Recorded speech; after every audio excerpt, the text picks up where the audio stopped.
I just thought I could just slap together a 190-page agenda, just to warm everybody up for the real thing.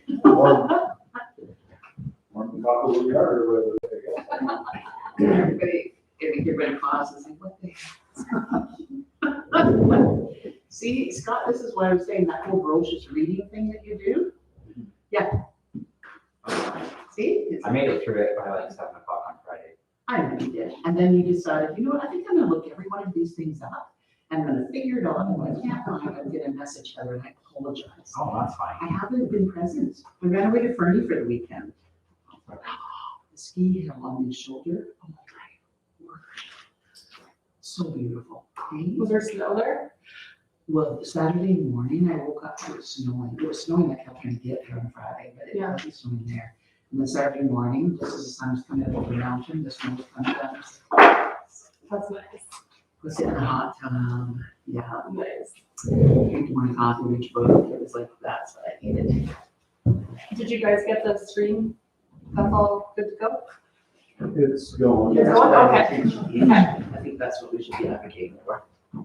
For what? Our council retreat, our organizational retreat, visioning retreat, I think we need to put it funny. Get in it, Dodge. You guys authorize it. All right. So are we doing the mics again today? Actually, no, we're gonna try without the mics to see how the camera picks up without the mics. Okay, sounds good. Sounds good. So I'm going to call our council meeting to order at 7 o'clock tonight. And I'm just going to start out with one of the things that I had said to some of you is that I'd like to start with a territorial acknowledgement at the beginning of each meeting. So I'm just going to read that. The town of Colehurst is located in traditional Blackfoot Confederacy territory. We honor the Blackfoot people and their traditional ways of knowing and caring for this land, as well as all Indigenous peoples, who have helped shape and continue to strengthen our community. All right, so we'll move right into the adoption of the minutes. And so I'm going to make a motion that we adopt the 19th regular meeting minutes held on September 21st, 2021. Is there any discussion or anything that needs to be updated? All right, are you guys ready to vote? All in favor? Aye. Great, that's carried, thank you. And I'm going to make a motion that we adopt the meeting minutes for our organizational meeting held on October 26th. Does anyone have any amendments or any changes to the agenda or to the minutes, I suppose? Yes. Thank you, Madam Mayor. I just wanted to revisit the one motion in there in terms of the time for the meetings. Basically, I guess as I talked a little bit to you there the other day, just wondering if it's possible to revisit that to look at change from 7 to 6.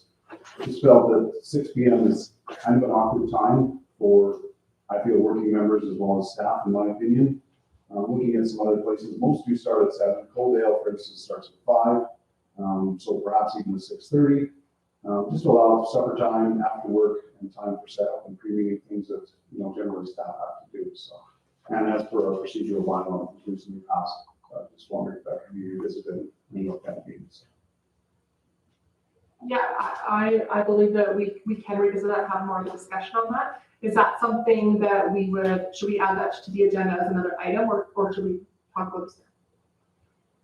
Yes. Thank you, Madam Mayor. I mean, it could be put as business arising, Okay. or it could be discussed now with the approval of the minutes. Okay. Whichever you feel is Let's just have a chat about it now. So I'd like to hear anyone if you have any thoughts on that. So I open up the floor to, yes.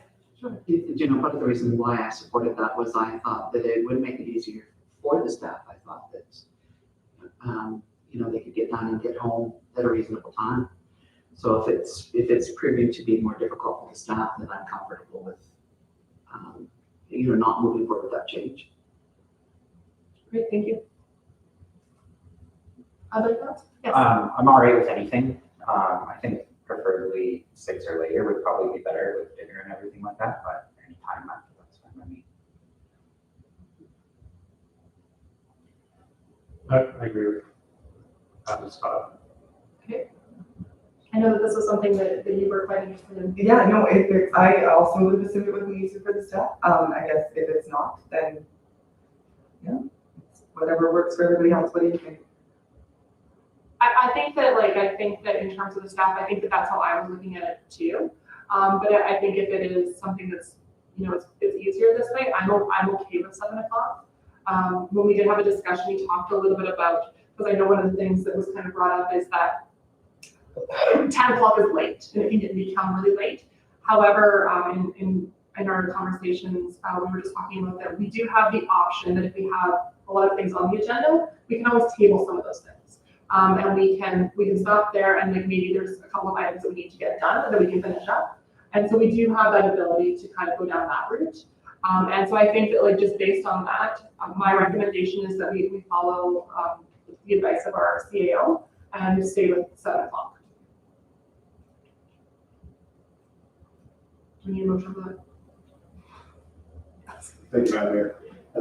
Because these minutes had the motion in it that said, approve the time change from 7 to 6 and amend the bylaw accordingly, we probably should repeal that motion and then pass the motion to go as per the council procedural bylaw.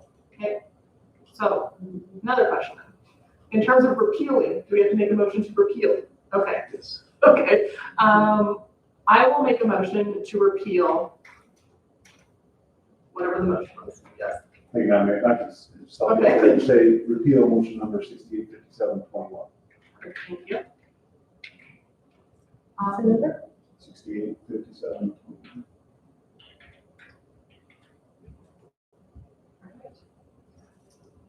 All right, any discussion on repealing that? You ready to vote? All in favor? Great, that's carried, thank you. And then, would somebody like to make the motion to the other thing? Thank you, Madam Mayor. If you look at 6858, not 57. So if we pass the motion, which was 685721, that's what we need to do. So if you want, I guess you have your minutes there. You're about to read that for whoever would like to make the motion. Whichever works. Yes, who would like to make the motion? I can do that. Great, thank you. Yeah, if you don't mind reading it. Okay. Thank you.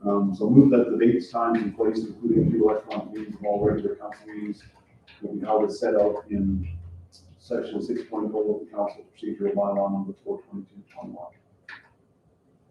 Great. Any discussion? Ready to vote? All in favor? Great, that's carried, thank you. Okay, so we went through that. So now we'll go on to the adoption of the agenda. I'm going to make a motion that we adopt the agenda as presented. Any discussion or would anyone? Yes. Thank you, Madam Mayor.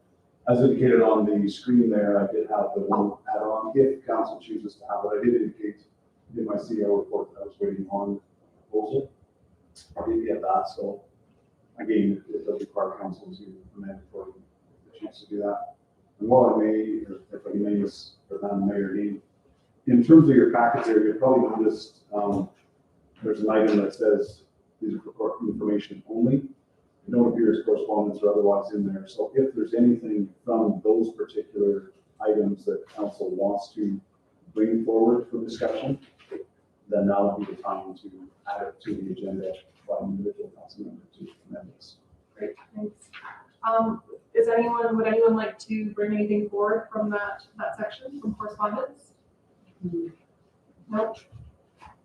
Okay, so the motion will be to go with the amendment as presented here of including MPE Engineering Limited, Stormwater Management Study, and Geotechnical Investigation Study proposal. Sorry, if I could, Madam Mayor, just for clarity, Kim, you indicated that if in our agenda packages, as we read through, if there's something from correspondence that we find in there that we would like to discuss, this is the place that we bring it forward. Correct? Is that what you were just? Thank you, Madam Mayor. Again, not from correspondence, because that's in there, so it's just from the items on that last package, which I showed you, that sheet, which is after other business. So if there's anything from, and for instance, there's Barron's Eureka minutes and there's community futures minutes. Generally, those are the kind of things that are in there that are other minutes from some of our outside organizations. So if there is something, either as a member representing council on those, committees, generally if there is something that FCSS or whatever requires further information, it will show up as other business, but it's mostly their meeting minutes and some extra information that's not considered as pertinent as correspondence or whatever, but if somebody wants to discuss or bring it up, then just say, bring one of those forward to wherever on the agenda. Thank you for the clarification. Got my words wrong. I appreciate it. All right, so I make a motion with the following amendment. Is there any other discussion or any other agenda items that you would like brought forward from the other part? No? Okay, well, are you ready to vote? All right, all in favor? Great, that's carried. Thank you. Okay, so section 4 is delegations, and so does that really, if there's nobody here, besides Dan, thank you for coming. I'm the citizen without formal notice. Oh, there we go. That's you. Yeah, thank you, Madam Mayor. So delegations would be if I have scheduled like a Diana Okay. or engineers, it will be shown as there at the time that they'll be here. Perfect. Citizens without is, should be asked every meeting if there is someone like Sam or other members when we were doing electronically, if there's anyone who has anything as indicated in there. We do allow up to 3 presentations up to 5 minutes per. Perfect. Thank you. All right, so let's move on then to citizens without formal notice. I have nothing. You have nothing. Okay, that's okay. Well, we're happy to have you here. All right, so let's move on to the business arising from previous minutes.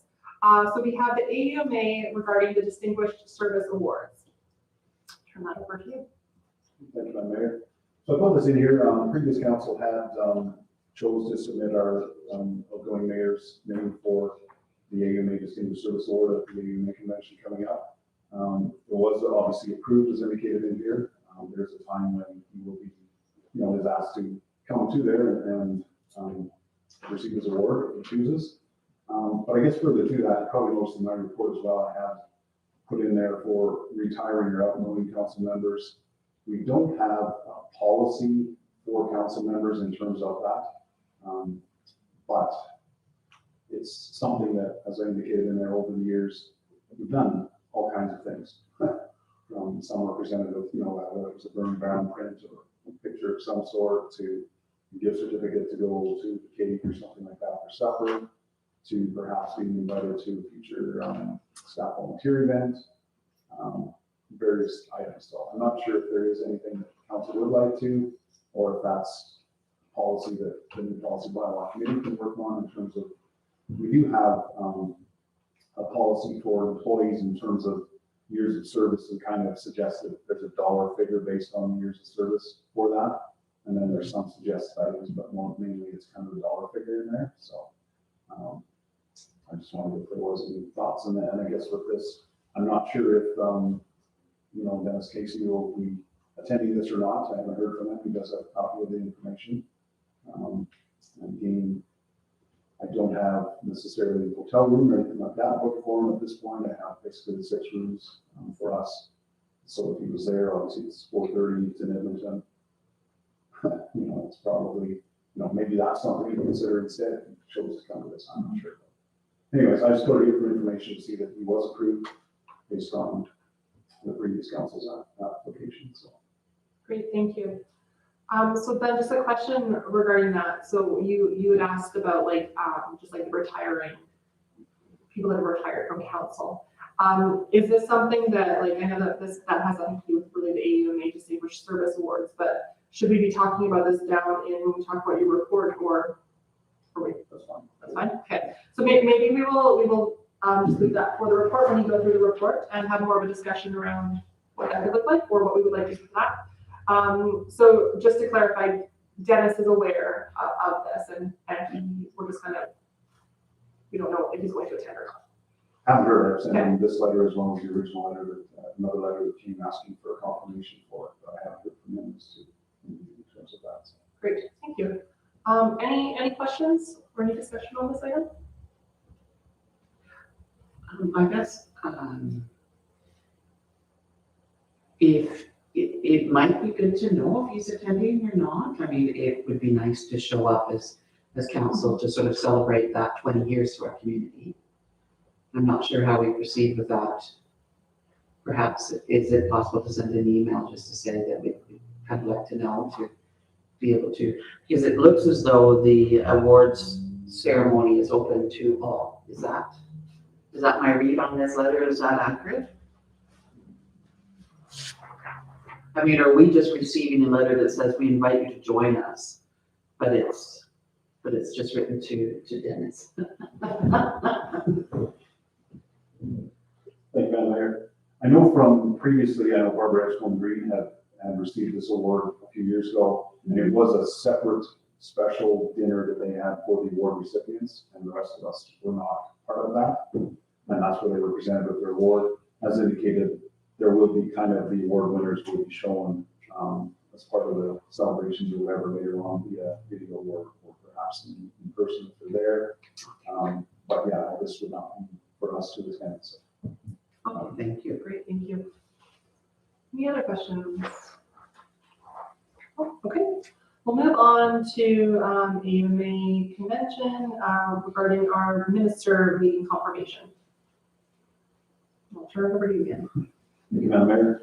So this is one, I guess, I put sort of the following correspondence. Again, the previous council had received the letters you saw from the minister, whether or not there was some topics that you would like to meet with personally with him to discuss or her. I showed the email at the time. Council today had two topics that they wanted to discuss as listed there. Partnership in emergency and disaster management and economic recovery, as well as a partnership with tangible opportunities for truth and reconciliation. And as indicated here, we have been given the opportunity to meet for that for 15 minutes on the day or the time is listed there. I'm not sure exactly in terms of what information you necessarily wanted to present, because it was brought up by a council member, to that effect. So I guess I'm just bringing this here. Do we still want to, they're asking to confirm our attendance, if we still want to meet, and if we have enough to say on this particular items to warrant that visit, I guess, at this time.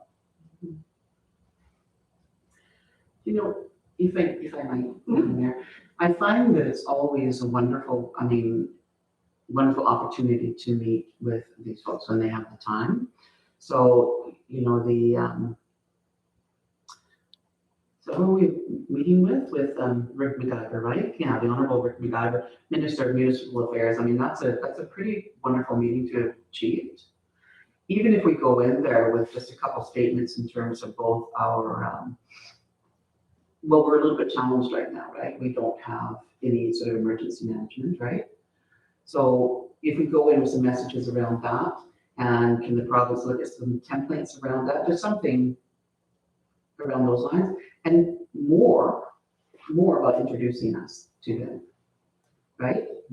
So sometimes going in and just giving a big thank you, if there's something that they have done for us just recently, we've gotten some funding for some things. So if we just kind of go in with a big thank you and introduce council, sort of start some building that relationship. Just make a mention that we are being a little bit challenged with sort of achieving some of our goals around emergency management. But as well, does the province have some kind of template in mind when we're looking at sort of truth and reconciliation, right? And are there some really great models that we can look at as a small rural municipality moving forward? I know that we've got some great ideas on our own, but always looking for leadership is not a bad. But really, we know that going in there, our primary goal will be to just congratulate them on something that they've accomplished with us and to introduce ourselves. Does that sound reasonable?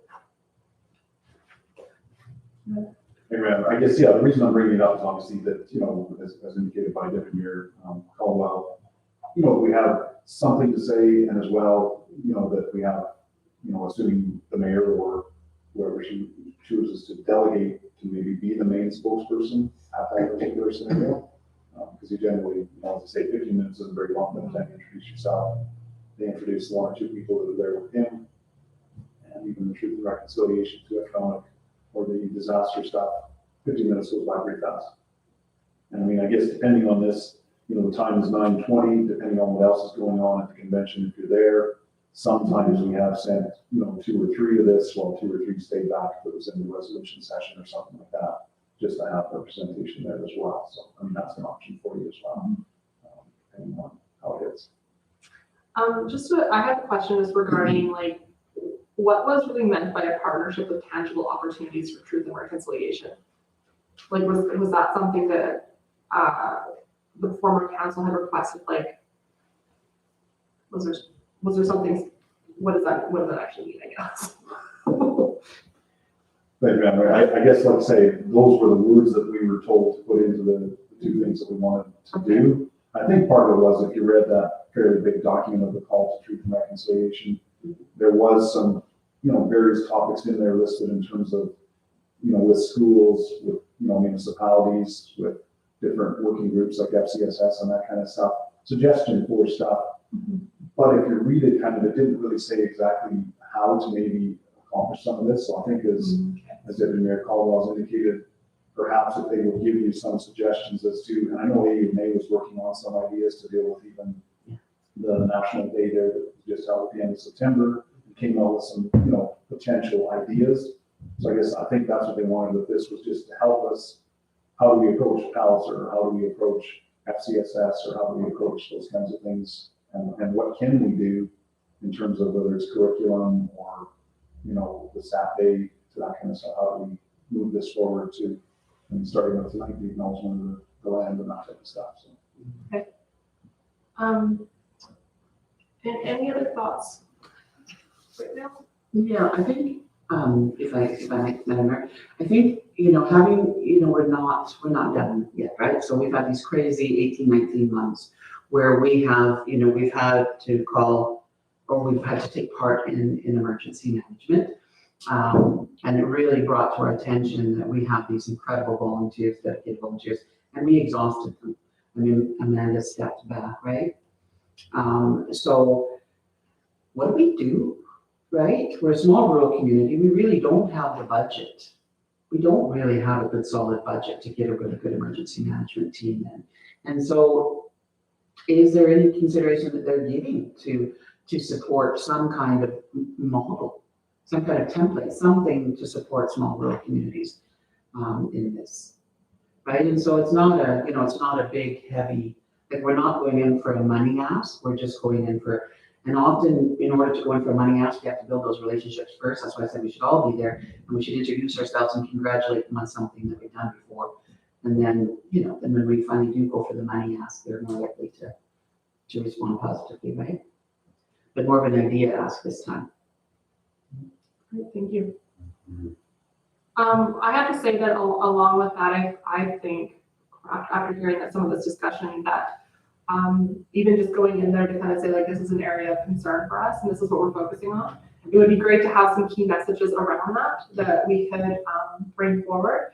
And because it is so short of a period of time, my recommendation at this point would be that we really focus on the emergency and disaster management piece and bring that forward and also do more of that introduction type of thing.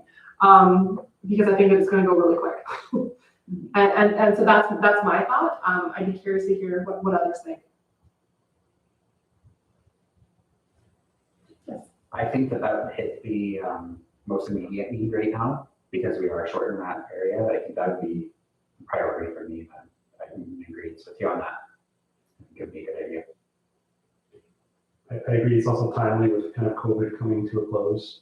Do some debriefing, the province should, and look at generally, you know, how they operate, or how they can operate, right? I think it's a good idea, but maybe we could just have one key message or one key statement about the importance of truth and reconciliation to us. Sure. And that we need to look at those partnerships so that we can all work in tandem towards it. Just some key message around that. Sure. As we're, you know, prior to leaving. But I agree that the primary focus needs to be on on our emergency and disaster management. Great, thank you. Any last step? No, I agree that should be on emergency management. I think that there's other areas of the conference that will be focusing on truth and reconciliation more too, where we can really get into it. So I think that would be good. This is 15 minutes, can go very quickly. Yeah. So then can we ask administration to put together just even a few key messages as to like what are some things that we kind of like to get forward to them and that we can use to present, I suppose? Try to get the lines circled together. Yeah, it doesn't have to be anything very big, just kind of like the general, like this is where we're at with everything and this is, I guess, kind of where we want to go to and our struggles. Great, any, yes? So I guess, what is I'm just curious, the opportunity for partnership. We're looking for leadership, but is there an opportunity for partnership as well, right? There's kind of an opportunity for both. And I guess I'm just curious what we're bringing to the table in terms of that partnership, I guess. Because it would be nice to kind of have that clear for everyone, I guess. So, or are we not asking for partnership, we're just asking for leadership, I guess, is the question. We're crafting those messages. Can you just elaborate on which part, like, what are you referring to? Is it On the emergency. on the emergency piece? Yeah. And disaster, yeah. I think that's a great question. It's super thoughtful. Any thoughts? Again, to get into more the emergency disaster management, economic recovery, there was some legislation and some changes made from that level in terms of the assistance that they would provide for some, disaster type scenarios, floods and those types of things. And as well, obviously, with the COVID thing, obviously, their economic recovery for businesses and stuff, maybe isn't disaster, but it is in a way because it still has affected, the province as a whole and businesses and obviously economic. But there was some down funding in terms of how they would look at some claims for disasters moving forward. There also was pulling a grant. It wasn't a very big grant, but a small grant that we could get that helped towards some training, for our emergency team advisory committees and stuff like that. Again, maybe amounted to $1,000 or $2,000, so it wasn't a big dollar, but at least it brought together that you could have somebody from Alberta Emergency Management come in and do a half a day or something with you as well as provide maybe on a regional basis, that sort of thing. And then obviously I know that a couple, 3 conventions ago, not so much from the government, but certainly in talking with other municipalities, there was that kind of regionalized dam sort of approach was talked about in some places that was being looked at and seemed to be perhaps an idea that could be explored a little bit more. And again, maybe that's where, as Councilor Poultry is indicating, that's where the partnership could come, and maybe it's a small dollar figure for you to be able to sit down and talk to your neighbors and work something like that out. So, and we're not talking thousands of dollars, but let's say $12,000 just to help on some of that stuff that kind of goes. That's great, thank you. Yeah. Any thoughts on that? That's all. Okay. Any further discussion on this item? Perfect. All right, we're gonna move on here. So we'll move on to the town of Sundre regarding their Royal Canadian Mounted Police retroactive pay. Up to you again. Thank you, Madam Mayor. So this again, for those that have been, I guess, previous councils and maybe listening to some of the more recent meetings, we've been getting a number of letters in terms of obviously the provincial police force, and in terms of now it's come forward the potential agreement with the RCMP for retroactive pay and the implications that may have on certainly places like Colhurst that up until a year ago did not pay for policing. Now we are having to pay. So everybody's paying, whether you're Barons or whether you're Colhurst or whether you're Calgary, you're all paying a portion of policing. So the thought process, and we did write a letter to the minister as well, and similar to what this is, our sort of request at the time was such that if there is retroactive pay for this, that we shouldn't be held responsible for stuff from 10 years ago, if that's how far you're going back with retroactive pay. Minimally, maybe for the last 2 years, if we have to get into that, maybe that should be as far as we go, because, you know, obviously the cost of living that's now been placed on small municipalities is a new tax burden that we have to bear, and obviously with some of the other grants and different things going down, and this going in, it's a fairly big expense. I mean, as you can see when we get to the financial statement, it was about $50,000 our first year, it's up to pushing 75 plus, I think, in the second year, and pushes into about 135 or whatever in the projections as for moving forward. And if we have to go back, you know, X number of years with the retro pay as well, it just didn't seem like that's a fair scenario, and that's where Salaries coming from too, is a community of 3,000. So I know there probably, for sure, will be discussions, obviously, at the convention, resolutions to that effect probably. So these are more, in a sense, information that these are what municipalities are doing, and just because they come and they stay, they list that everybody's getting a copy of this, all the union members and stuff. So that's why I'm putting these in here in terms of that, just so that there is a support one way or the other for some of these things. Great, thank you. Well, any questions? Should we, I guess, so they've kind of taken the lead on this, is that the correct? So somebody's taking the lead, is that, am I understanding?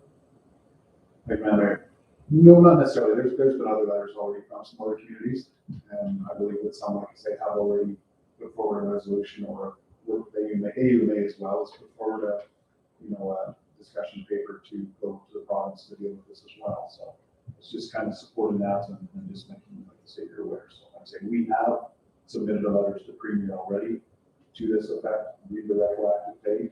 So at this point, I don't think there's much more we need to do, but be supportive perhaps at the convention in terms of where this may go if you feel it's something that is a problem for us, which it is. Yeah. Yeah. Great, thank you. Go ahead, Jesse.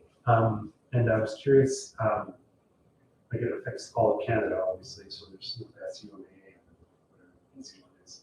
They're all in the same boat as us. I'm wondering,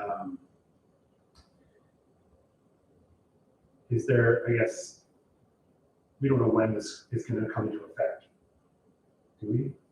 Not for sure. We just know that it's coming. We don't know. All right. And do we know with any great accuracy that they're going to be requesting that the municipalities pay? Have we got I don't know that, did we get a definitive answer from the province on that yet? No, to my knowledge, we haven't got a definitive answer, but it's been hinted at in terms of the correspondence that obviously they will be looking for the provincial, federal governments to help with the shortfalls, as well as then moving on to the municipalities as well. So, and again, as indicated by Councilor Poultry, some provinces like Saskatchewan, for instance, this came into effect like where small municipalities had to pay a few years back. In Alberta, this is just come into effect that municipalities below that 5,000 threshold now have to pay. So while the retro will, as indicated, be a Canada-wide thing, some municipalities have been paying increasing costs before we have another process. I just for some, I guess, some background on this. Has this been like downloaded by the federal government onto how did we go from however it was funded before to where it is now? Again, it's just an agreement that the federal government has been negotiating with the RCMP to deal with this retroactive pay that they wanted for a pay increase. So now it's just being determined as to how they may prorate that or deal with that cost figure. So if I may, it sounds as though traditionally, I think is that the federal, I was just trying to find it, it's the federal government pays 30%, right, of costs for SMP? Something like that. And then the larger municipalities pay their share with the balance, but the smaller municipalities, the province kicks in, is that how that funding formula works? Yeah, there was actually sorry, There was in the extra stuff that I put there, it says municipalities populations of less than 15,000 pay 70% of the costs. Federal government pays 30, municipalities with more than 15,000 pay 90%. Okay. So. All right, any other questions on this item for discussion? I guess, so we've already sent a letter of, correct? So I guess we can't, I don't know how much more we can do at this point, but except for keep it in mind going forward. Yeah, I think we're supporting the resolution, right? They're bringing forward the resolution to AUMA. Yeah. And I'm pretty sure that AUMA as a board will be bringing something forward, and it obviously will be a discussion, if not, certainly in some of the ministers' meetings and that type of stuff. I don't think this will be a pretty hot topic that will be discussed. So, and in terms of our letter, we've sent it, we've received no response, from the government yet in terms of that, but it has been sent, so. And so often with our, if I might, sorry, this is often at AUMA, they act as sort of an advocacy body for us. And so if someone brings, a number of member municipalities will bring forward resolutions. And so they'll often reach out to other municipalities for support for bringing those forward. So that when it comes time to vote, and then the AUMA board will choose the ones that have been, sort of had the majority vote. And that's what they would be doing, focusing their advocacy efforts on. So, some of the folks reach out in that way. Is that? Yeah. Thank you. All right, anything else on this item? Okay, we're gonna move on to the next item here, which is the Town of Sundry's Code of Conduct. Thank you, Madam Mayor. This is similar to the previous item, other than it's a different item, I guess. So there has been some talk about the Code of Conduct, which was a new requirement when the new MGA came into place a few years back here. And basically now there's talk that the government is looking at perhaps removing that requirement from the Municipal Government Act. So again, there's some backlash, I guess, from Sundry, as well as I've seen a few other letters come forward as well, in terms of saying, it was a requirement, it's a framework to help with council members' behaviors and direction, guidance for issues that might arise. So, a lot are feeling that it's still something that should be in there. Again, whether it will or will not be removed, it's just kind of been hinted at, again, in some correspondences that it's being looked at as a potential item to be removed. Other than that, as far as it's gone. So. Question on this item? So I guess I have a question regarding this. Have we sent a similar letter to this one? No. Do you feel that this is something that we should consider doing at this point? Again, for those, with the recent election that took place, there was some talk about, and there's no secret, the previous council did go through a council code of conduct. We did pass the bylaw because it was a requirement that we had to do. We had done some complaints brought forward, so internally we did deal with it. And basically, complaints in terms of some of the items that are in there. Now, some of the items do overlap into the council procedural bylaw a little bit, but it is still a little different in terms of the complaint process and where you go with it from there. So, I think having it in place is a good idea. We did adopt it, the other day there at our meeting, the 2002 Ethical Code of Conduct, which was something that council way back in the day had put in place, which is, I guess, a shortened version in a sense of some of that sort of stuff. This is a little, and it was a templated bylaw. The bylaw we passed, which you got a copy of, was kind of more or less drawn from the template that the province had put out when this requirement came into place. So it's not like we drafted and put all the stuff in place that was in there. It was a template that was given, and basically a lot of municipalities followed it. There still may be a few tweaks with it in recent discussions, even on the legal side of things, in terms of the wording on it. So something that may or may not be looked at depending on where this legislation may or may not go.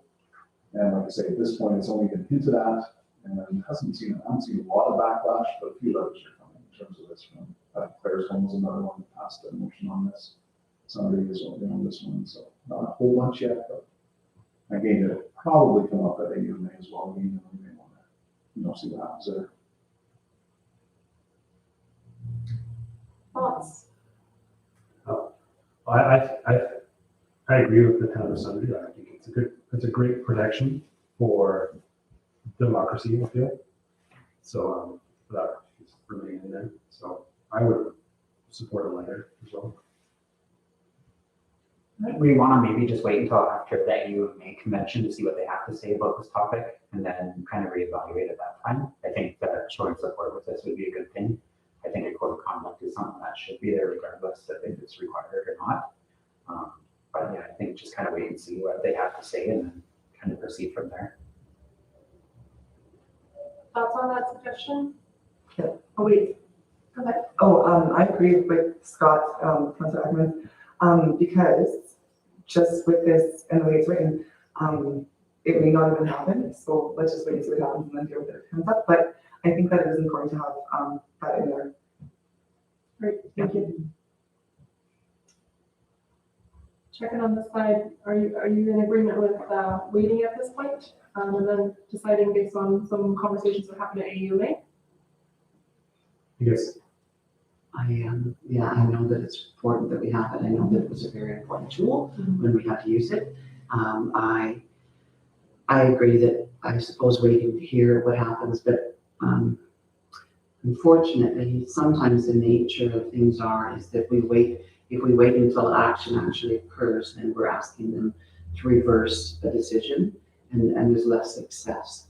Often what happens is the provincial government will float an idea and engage response to it. And if the response is, oh, absolutely not, then they back out. But if they've already done the action and then we go back, then there's difficulty getting them to reverse. So sometimes, just advance action is probably the easiest one to do, but I mean, I'm okay with whatever decision you make. Yeah, I was just gonna second that, having that, we don't know, I mean, yeah, AUMA might recommend it or whatever, but province, again, is not listening to them, right? So I think we should make our voice heard if we are in support of it. Would you like to make a motion? Sure. What is it gonna be? That we draft the letter in support of retaining the code of conduct bylaw requirement to the Minister of Municipal Affairs. Great.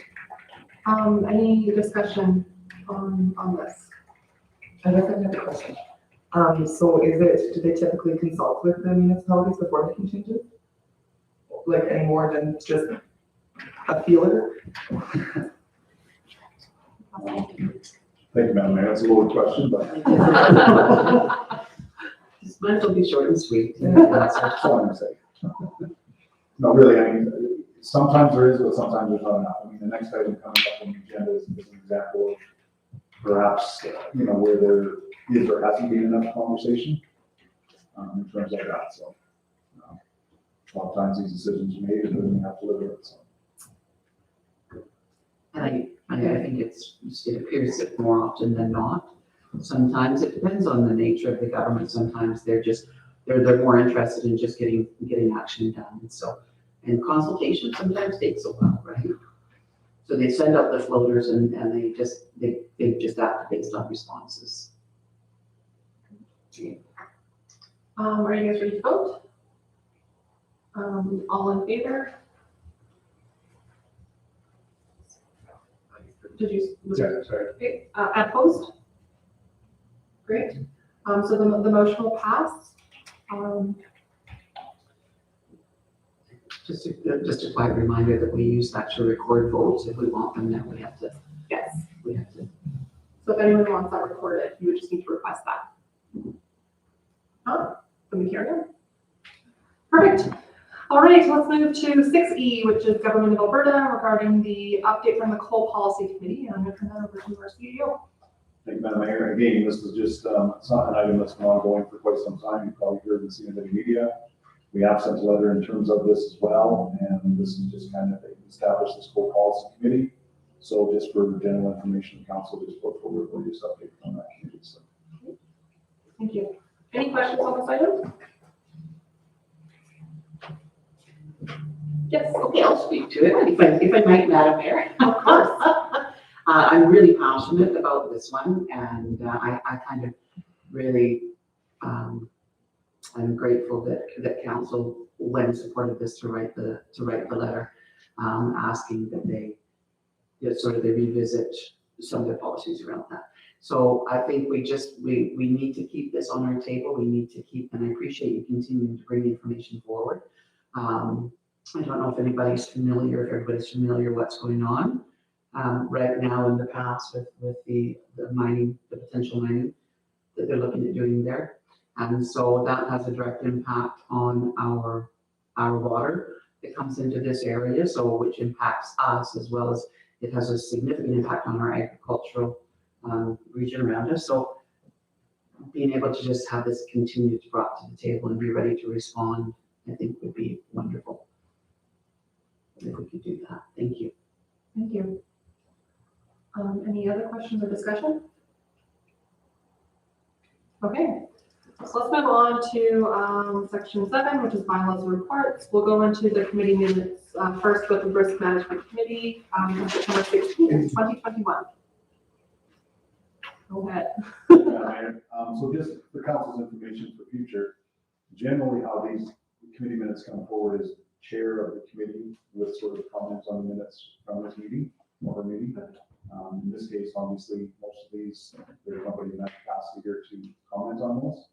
So with your permission, I'll just briefly go through the certain ones in that sense. So in terms of the risk management committee, obviously we have established that committee. The terms of reference for it basically indicate that we try twice a year to perhaps have an inspection of our facilities, but for sure once a year, COVID kind of did things in terms of getting together even to do that. But we did conduct one here on September 16th as indicated, inspected the various facilities as listed there, and basically signed off on the maintenance or inspection sheets. No major things noted as to any problems to deal with. Number 4 is indicated their discussion with possible repeaters, which is something we've talked about at times, cracks in the asphalt, and then the community center pilot out being out in one burner on the oven. And other than that, not too much to report from there. So a good job by our Director of Operations and Public Works to keep things in good order. And it is something that we talked about for new council is another orientation process, or whatever you may want to call it. Our Director of Operations has offered up like a tour of at least minimally our water reservoir and maybe some of the lift station sites, just so you understand and see what they are a little bit. So when we are talking about them, and maybe easier talking about them a little bit more in terms of some repairs, budget, etc., that you have an understanding of where they are, how they work briefly. So if that's something you would like to do, definitely something we could look at arranging at some point, whether it's now or depends on the weather, etc. too. The same could be outside sort of type stuff. I think that sounds like a fun field trip. So I would like to see that arranged whenever. Others? Thoughts on that? Yeah, even maybe the tourist around wetlands as well project. We didn't need to show there. I don't know. The which, sorry, can you do that again? The stormwater. Okay. Well, that's the only project under construction, I guess. We can wander through the mud. That would be really lovely. Envision how it's going to look. That could be fun. Yeah, so. So yeah, if that's something you're interested in, we can definitely discuss that at a meeting where we have our director here with us and sort of arrange it. Like say, it may be something that may be wasteful spring for some of it, but some of it could happen. I mean, like the the generator station here, the water reservoir, some of the lift stations that they'll do, probably something like that can be done, possibly sometime or so. But just want to bring that up. So Great, thank you. Any questions from the site or comments? Okay. I was curious, so the purpose of this management committee is for the committee to tour, and I was curious, do we have any type of, I know this is like one way to check facilities. I was wondering, is there any kind of, or have we done any professional facility assessments in the past? Or do we have a schedule of expected lifespans on roofs, mechanical on roofs, some kind of predictive maintenance schedule that's in the background that I mean, it's not part of this minute. It just brought to my attention that kind of ongoing building maintenance question to me. So I just was curious if there's any processes in place for that. Yeah, we do have potential capital asset listing that we have to do, which is a new requirement for us as part of the audit process, et cetera. And there's a detailed sheet in there in terms of even the streets and the water pipes and the sewer pipes and all that as to kind of their life expectancy. And it goes right into the various vehicles and that type of stuff. So there is a process in place for that. That's good. Okay. Yeah, it's really cool, and that's also formulates a lot of our agreements as well, like with the county, with our equipment. So it allows us to budget and sort of save in reserves appropriately. You'll find that administration are just, I don't know where they're getting money from, but they're pretty brilliant at keeping money for those kinds of things for us. Especially when you go up to AUMA and hear other communities, and it's really nice to be able to brag. I'm just gonna throw that out there, okay? Right, when we're looking at our infrastructure needs and how we're just really good at having that kind of thing set up, so. That's great. That's great to hear. I hear stories about University of Alberta having to shut down their buildings because they couldn't afford it. They get money for new buildings, they don't get money to make. It's important in my mind, in my profession. Great. All right. Culture committee meeting minutes. Do you want me to speak this over there? With your, I'll leave this one with you. Okay.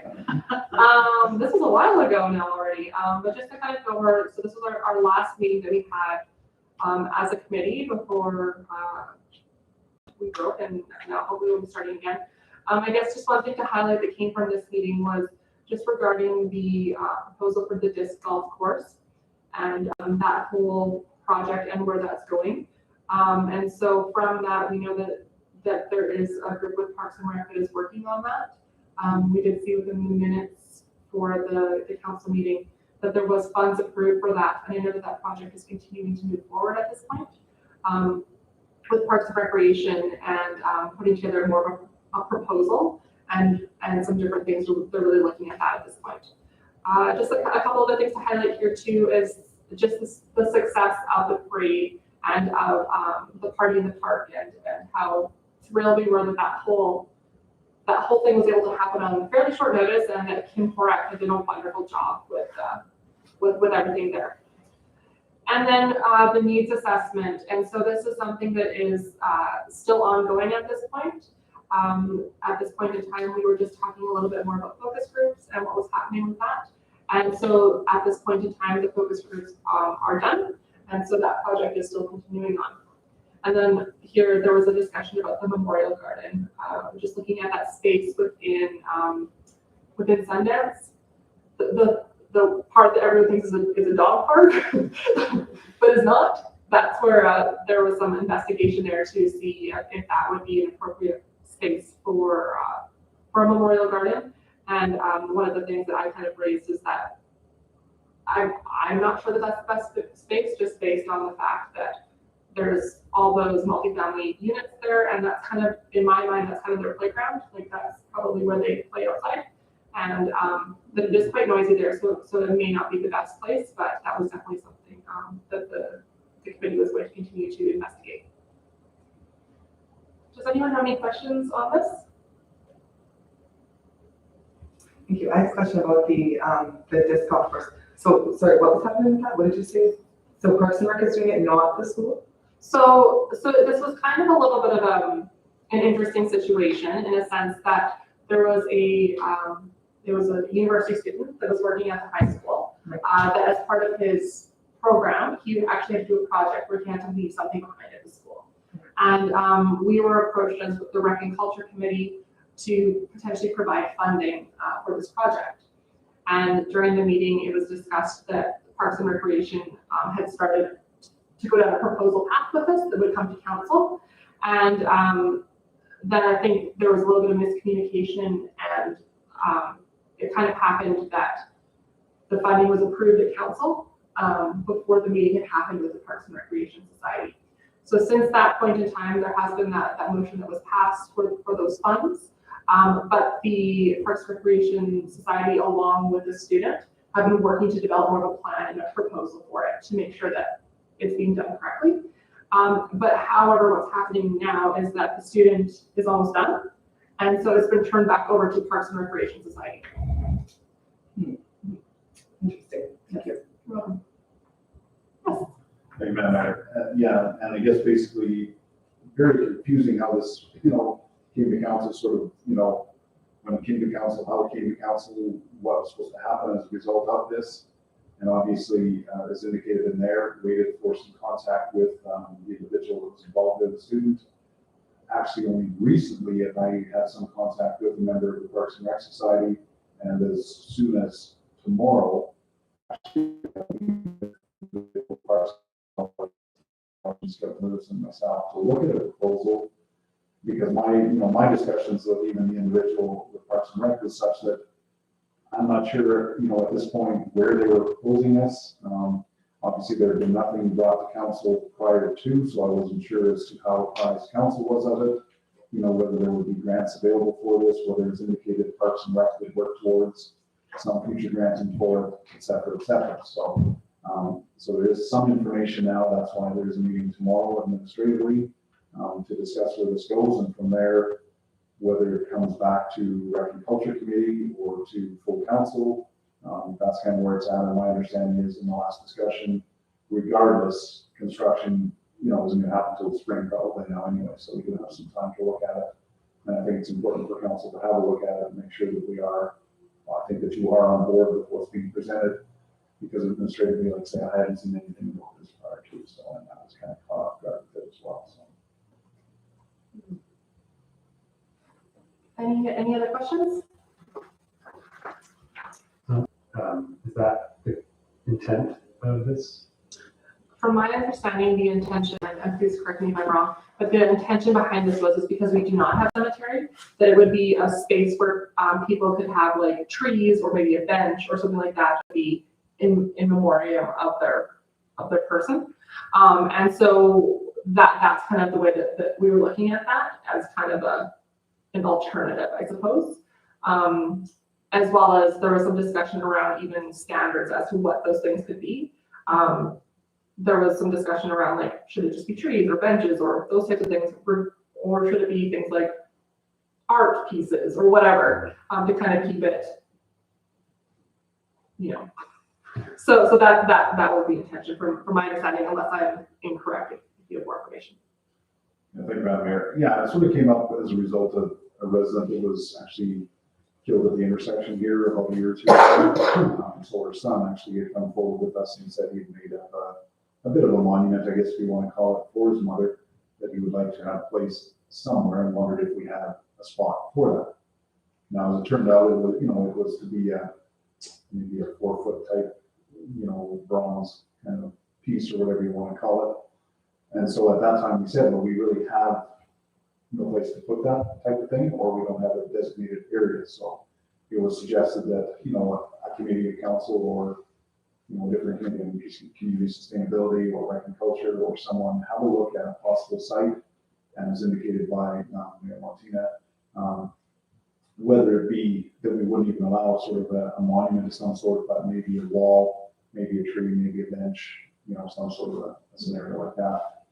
And I know the representatives of the Rec and Culture Committee had looked at the area at the very tip of Sundance there, that little park, and had sort of felt that perhaps that was an area that it could go, but that's about as far as it's gone at this point. So I would suspect it'll come back to a committee before we're looking at moving forward. So. Any other questions? Thank you for the clarification. That's great. All right, so let's move on to MSDA from September 21st, 2021. Thank you, Madam Mayor. So again, in lieu of, other than our citizen at large, basically a couple of meetings here. I guess we had, as you can see, a couple of applications, or one application at this particular meeting for bringing an existing dwelling into compliance.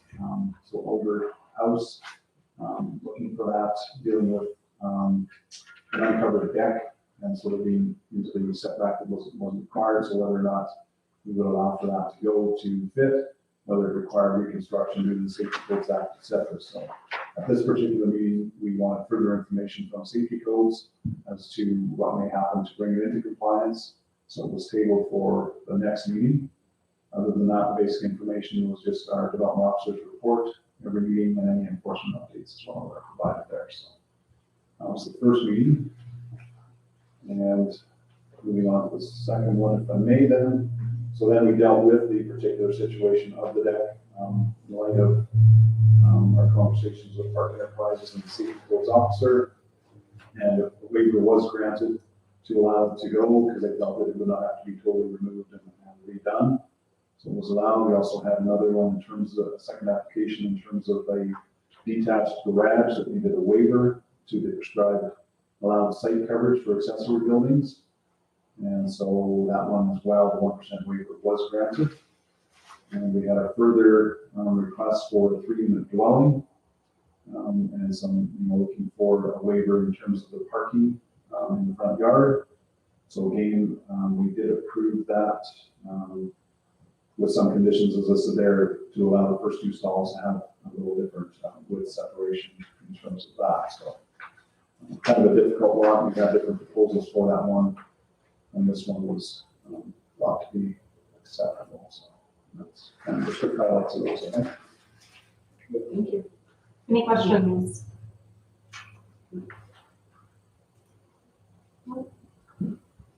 Okay, so then we'll move on to, yes. Thank you, Madam Mayor. We do need a resolution to move the committee minutes. I was gonna do that. But thank you for the reminder. Who would like to make a motion to accept the committee minutes? I make a motion. You go, great. Any discussion? All in favor? Great, that's carried. Thank you.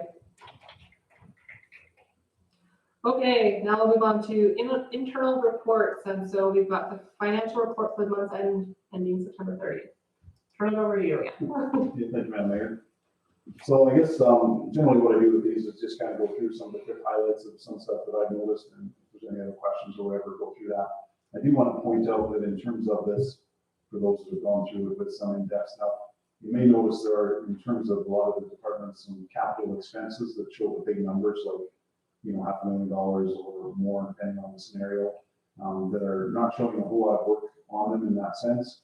Generally, what happens with a lot of these are until it's fully done and sort of put out, there isn't a lot of stuff that goes there. The resulting revenues generally on the top side of things as well probably show a big number in there with not a lot of money's coming in. A lot of those are year-end things that are done once the projects are completed, and we roll some of the grant funds over into our reserves wherever we look to finance them. Most of our, because about 99.9% of our capital projects generally are funded from either grants or reserves, with minimal usually coming out of the operating part of the budget. So that's why it generally is done as sort of year-end entries.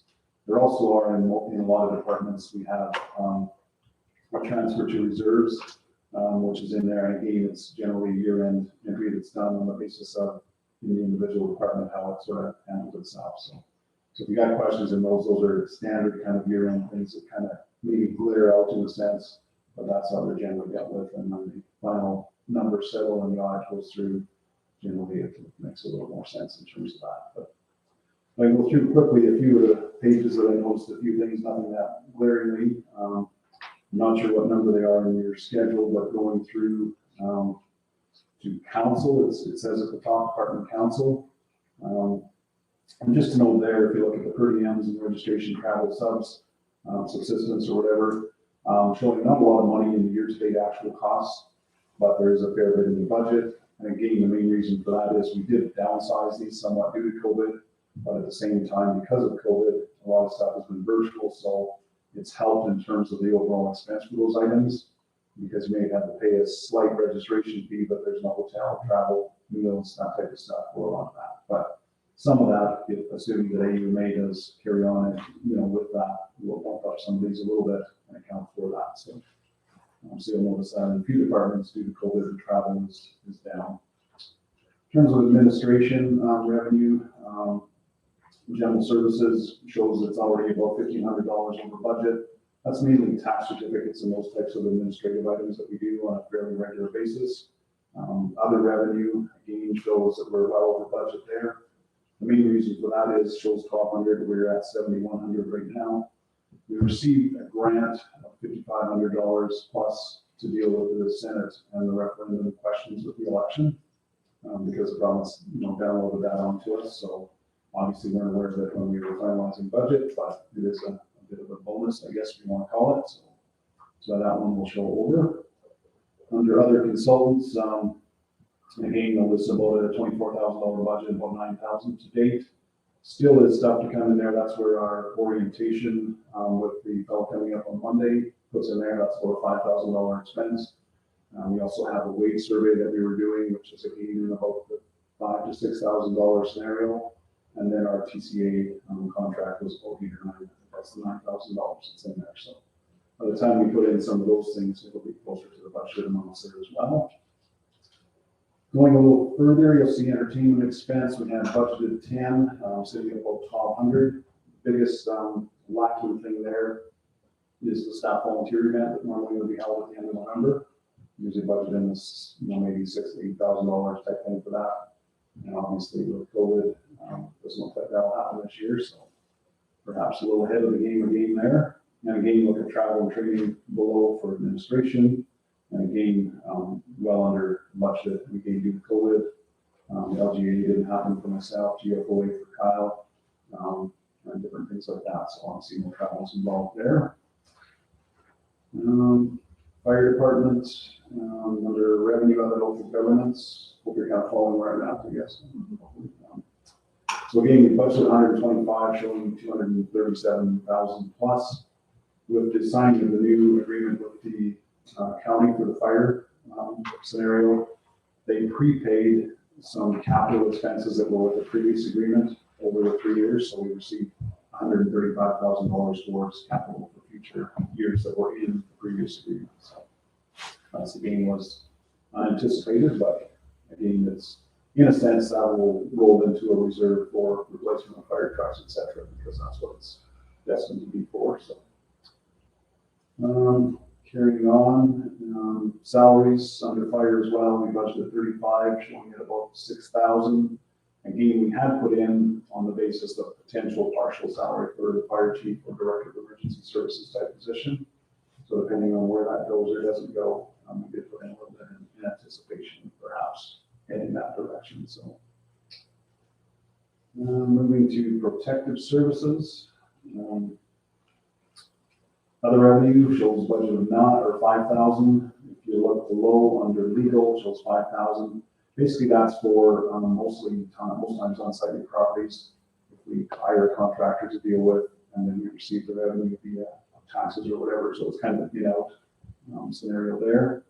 The next line there, other local governments, shows 125,000, 50,000 to date. That's the RCMP contract that's in there. So we did pay the 50,000 was the first year because of the government's calendar year being April 1st to March 31st. We got billed just recently into this year for the 50,000. Probably almost get billed into the new year for the department. Technically, it's for this year by our budget. So we budgeted for the 2 years in terms of this to be there. So because it is coming, that's for sure. So. One of the estimates they've given us.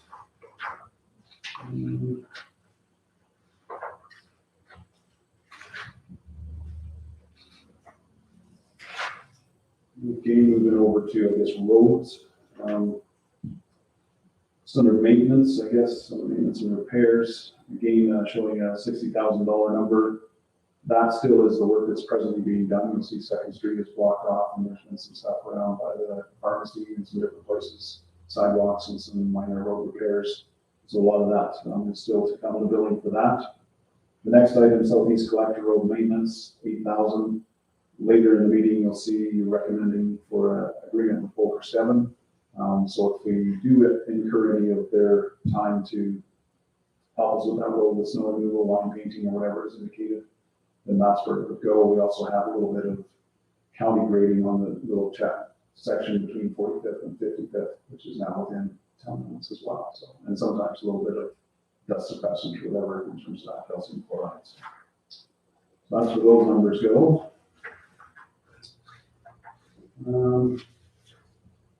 Under water, I guess, just for interest sake, I guess, under sale of water, just basically shows me about $514,000 to date collected, the budget $648.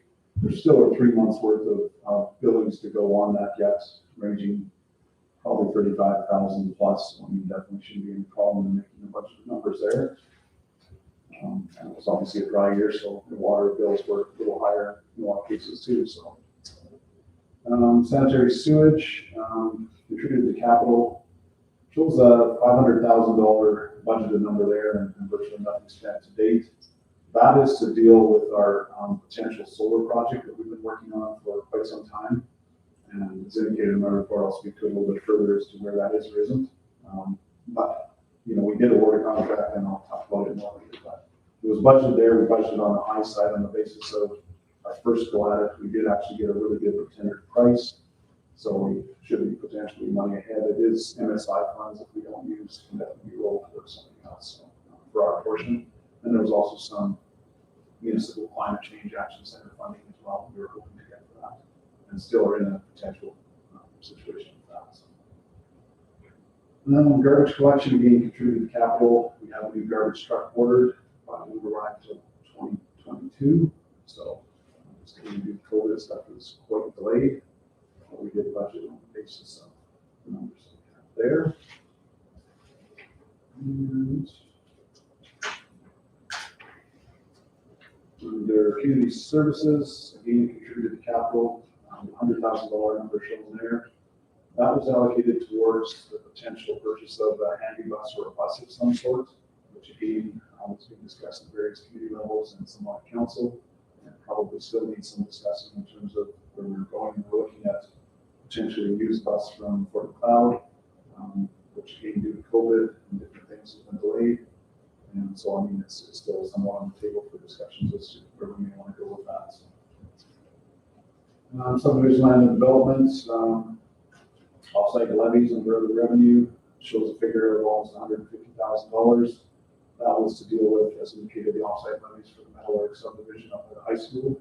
So again, not really intended to be revenue for this, because it's money that is put into reserves for future upgrades of infrastructure down the road. But for now, it's shown in there, and again, audit year end, will be rolled over into different things, but for the time being, it's shown in there. So, recreation parks and facilities, other revenue, budgeted $32,000 there. Today, it's only $3,200 in there. So minor rentals, that type of stuff. So we do have the county, we now have an agreement with the county to pay so much per year, again, as part of the intermunicipal collaboration funding agreement. And we signed a recreation funding agreement as part of that. So it is about $32,000 drop we can get this year. And it does go up a little bit every year to the point of, it started out contributing $250,000 to the municipalities involved on a prorated schedule based on the facilities that you have. Over the next 5 years, it will grow to $500,000, but again, still prorated on the basis of the facilities and that type of stuff. So places like Richmond, Cotaconda, and all seem to see more because of the facilities they have. But compared to what we were getting from the county in the past, this is better than almost nothing we were getting in the past. So that's what that figure represents. Rentals and leases, obviously with our social area opening up a bit in the summer, obviously we fairly low figure budgeted because we weren't sure when things would open up. Once we did in roughly July-ish there, we did have fairly ample utilization of it, so we did do okay. Contributing to capital is mainly the spray park and the walking trail. Walking trail being the big expense this year, to the tune of $600,000 plus, which is still underway. And so obviously these numbers will roll in yet for year end. So we're going to end up with a big surplus there for sure. So. And that's about all the comments I have. Yes, helps a little bit, understand? Does anyone have any questions? Okay. On administration, there's a budget for $18,000 for miscellaneous parts and supplies. I just thought it seemed like a rather large figure for miscellaneous. Is what my thought was.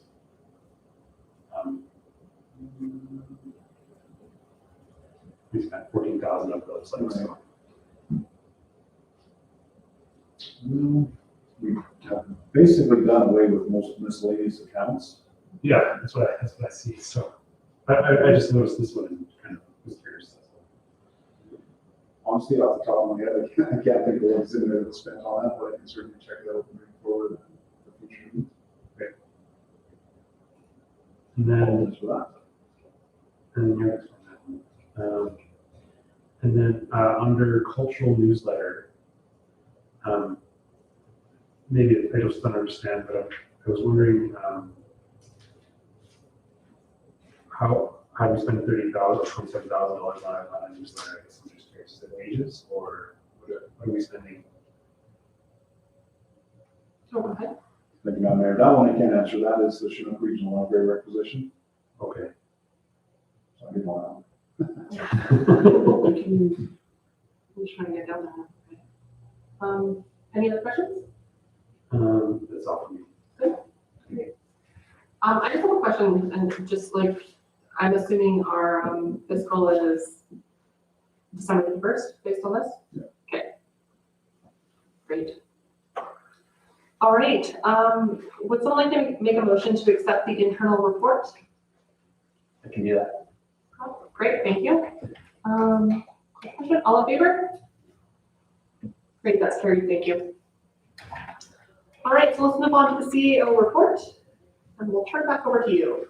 Thank you, Madam Mayor.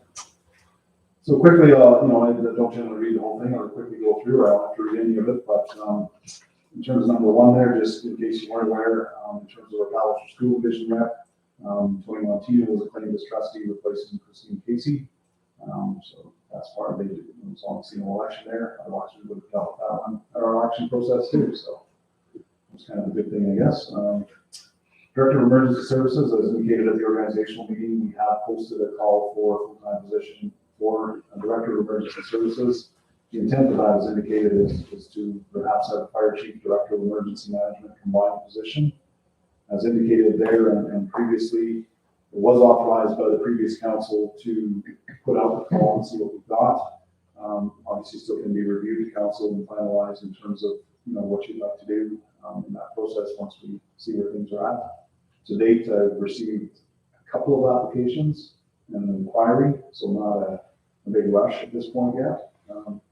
But it is, when you look at the job description and the requirements and qualifications, fairly in depth and detail as to what's required for it, especially if you're looking at the combined type scenario. And again, in terms of salary and whatever for it, as indicated previously, for everybody from CAO right down to Public Works, everybody in terms of that. So as part of that process, we did do some internal looking at, or not internal, but looking at a salary for this position. And we're just hoping to incorporate that as part of this review as well to see. I mean, it's difficult to compare apple to apple in a lot of positions, unfortunately. That's the hard part. So what we're seeing, we just actually have received that report. I understand from talking to our Director of Corporate Services today. We'll be looking at that, and as part of the internal budgeting, as indicated, that's some of the stuff that's looked at as wages and utility rates and rental rates. So that's some of the things we'll be looking at that report in there. And further discussions in terms of your take on moving forward with this proposal. And in light of, as we come up to further discussions, some of the other places where we're at too. So 2022 internal operating and capital budget is indicated there. Basically working on it presently. kind of indicates the primary place as things that we're looking at with this. And as far as indicated previously, we do operate on a January to December calendar year, despite the government operating on obviously a different calendar year. But that's how we have to go. So those meetings will be coming up here towards the end of November into the early part of December to get done there. Next item is just kind of some brief updates in terms of some of the projects. Obviously, some will have more detail coming forward at future meetings as we get into meeting to discuss. Pathways obviously well underway, with completion towards the end of this month. Had a few changes, a few problems in terms of it, a few changes in terms of even some of the contingencies and whatever. Originally, we didn't have a lot of contingency. Council did approve a contingency of just under $30,000, which with some of the stuff that's in place now, we're pushing that even. So we may or may not have to deal with, or may have to decide what we do or don't do with some of that. And again, like we say, it started out at about a $330,000 project, and it's now well over $630,000 pushing that. So it's been a big one that's in there in terms of some of the stuff that through the committee and ultimately through the council came to play that we should do this and that and changes. So, but I think so far from even talking to the contractors on site with the bi-weekly meetings, a lot of people are using it for sure. So it's being well used and it seems to be well liked. Obviously, it was somewhat utilized because of where it is in the past, no longer canal, but certainly paved will make it that much nicer, hopefully, for people.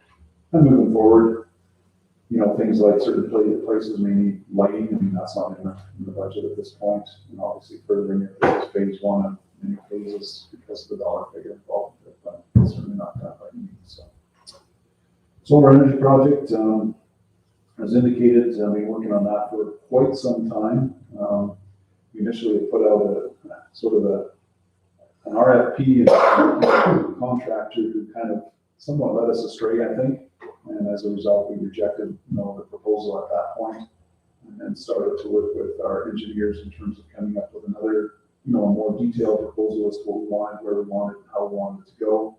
And even on terminology, for Director of Operations, Lewis and myself, something that we've never dealt with before either. So the terminology even, and so, inverters and bifocal to, different things like that. If you've never worked with it, it's difficult to understand what you should be asking for and what that means, etc. So by doing this, we've come forward. We had originally planned for this to be done at our sewage and Boone site, totally. However, when we sort of accepted the tender and went to do Fortis Alberta to apply for dealing with the transformer upgrades, etc., we're informed that because it's in the county, and because we're rolling some over into the town and crossing jurisdictions, and the feeder, load that's on there based on the project we wanted wouldn't fit with what their criteria was. So we have looked at downsizing it and finding an alternate site. That's where the problems run into. So we have looked at different sites in town. We have looked at putting it on some of our roofs for some of our buildings, town shop, fire hall, but their structural capacity is not there for those to be done.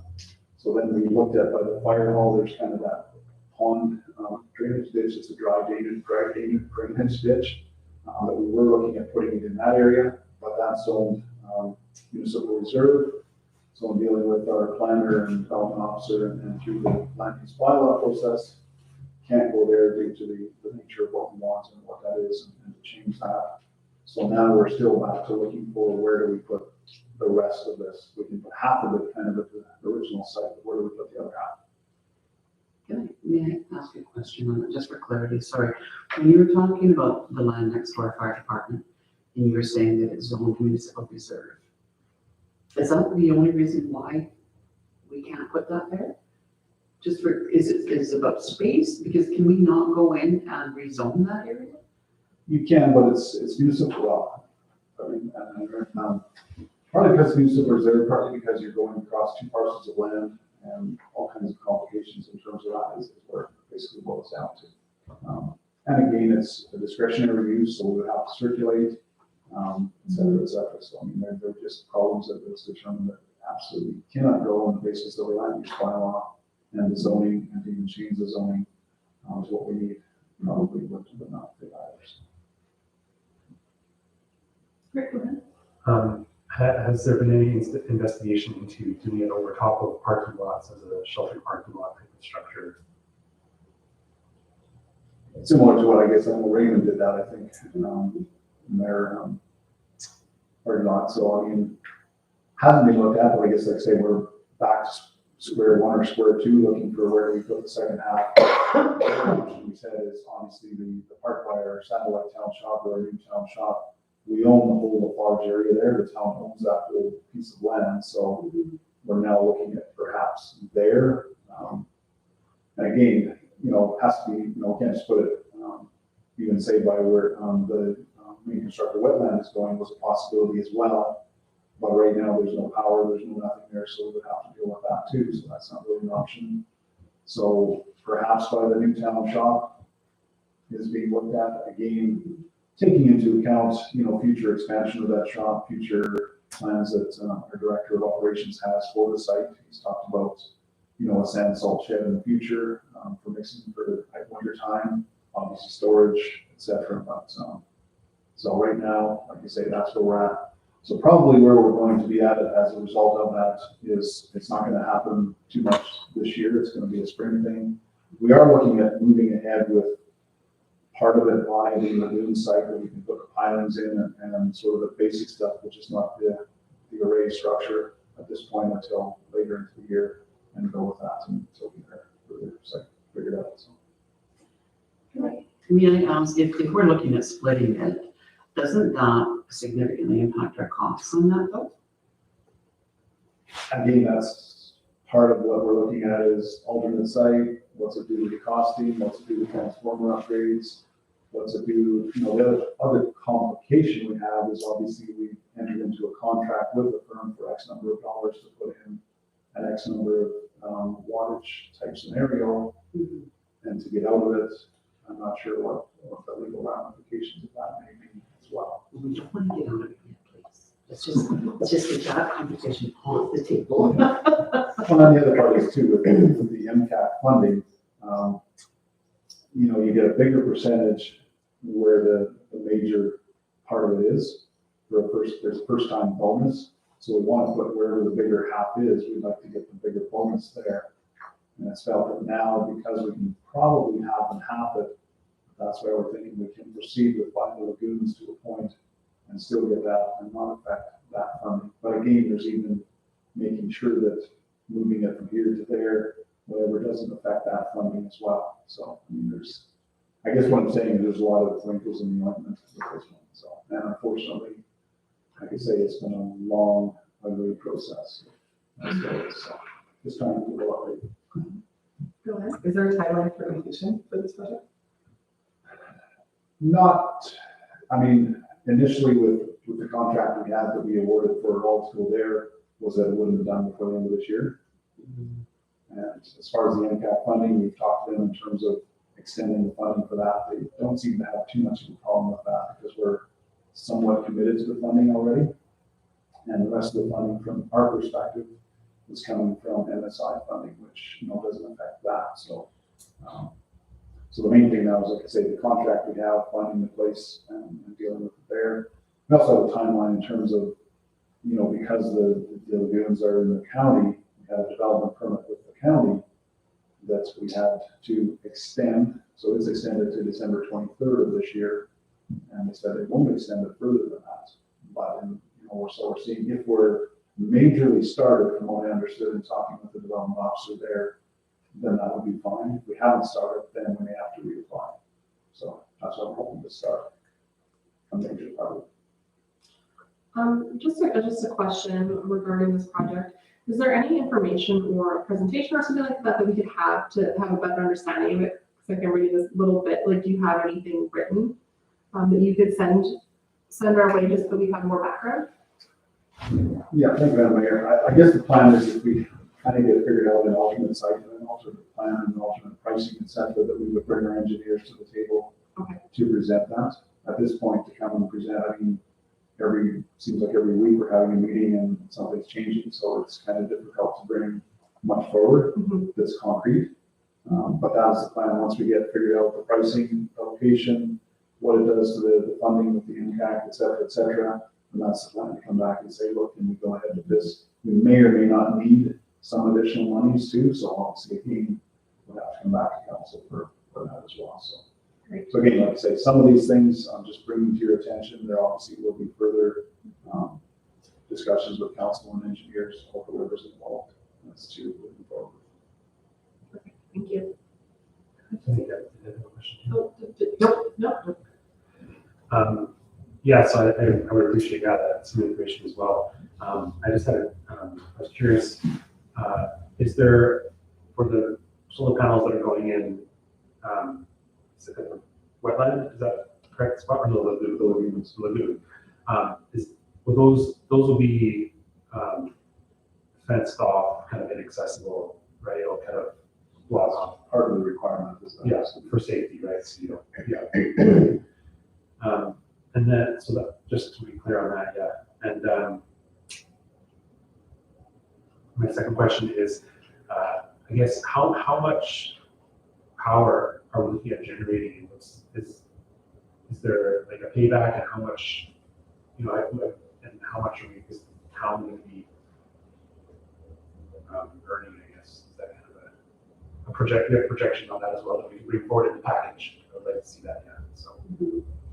Thank you, Madam Mayor. Yeah, and there was, I think, again, because we've done it so many times, I'm not sure, but I think it was looking at maybe 7 years down the road, that we would be to the point of breaking in and starting to go ahead.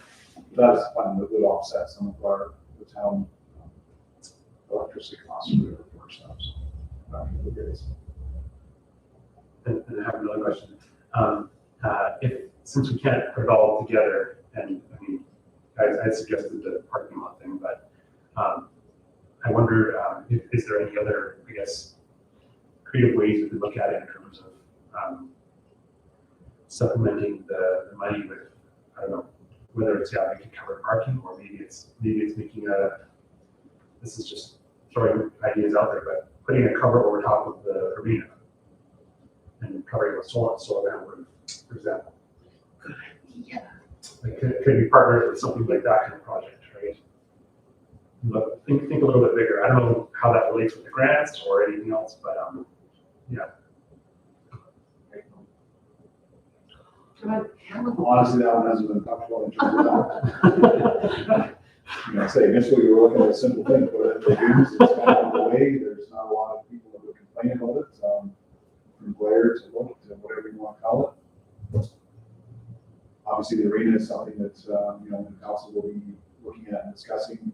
We had discussions as to, how far do we go with upgrading the existing arena to, I know our director of operations, had presented, a rough idea to a committee as well in terms of moving ahead with kind of a partially covered, perhaps potentially at some point even some other refrigerated plants and that type of stuff, for, multi-purpose type scenario. But obviously in a whole new location, or not fixing this one up because there's some problems with the existing site in terms of water that's been leaked under there and the concrete and all that type of stuff, the lines, et cetera. So, but yeah, it's definitely, we're looking for new sites and maybe we can look at that too. Can I ask them, so what is sort of the square footage requirement to place the solar panels on? I know we're just digging right into the minutiae here, but now I just trying to picture what this thing even looks like. I've been advocating for this for a couple of years. Thank you,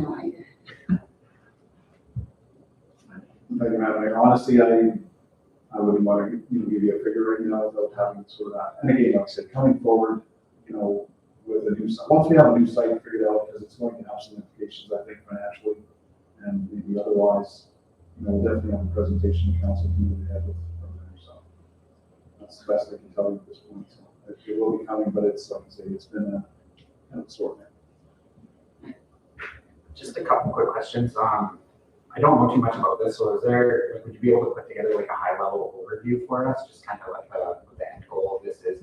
And then I guess looking down the road, is there a chance that we can tie in more, say with future projects, if we are putting in something like a rink somewhere, if we can tie that into that to kind of build upon what we have? Yeah, I think so. I mean, and as far as the high-end thing, I think, again, as I said, not to defer, but I think that's where, we'll have our engineers come forward working on it in terms of, this is the return, and maybe even the contractors that have been hired to deal with this, because they can have a better idea in terms of that type of stuff. And they've been good guys to work with. I mean, and despite the hiccups and the problems, they've still been quite willing to try and accommodate, go back to the drawing board and figure something out. So, like I say, at this point, started out fairly simple, didn't work, like I say, rejected those. Still started out fairly simple. Obviously, it's not really simple now. Yeah, and I think those are fantastic ideas. I appreciate hearing that.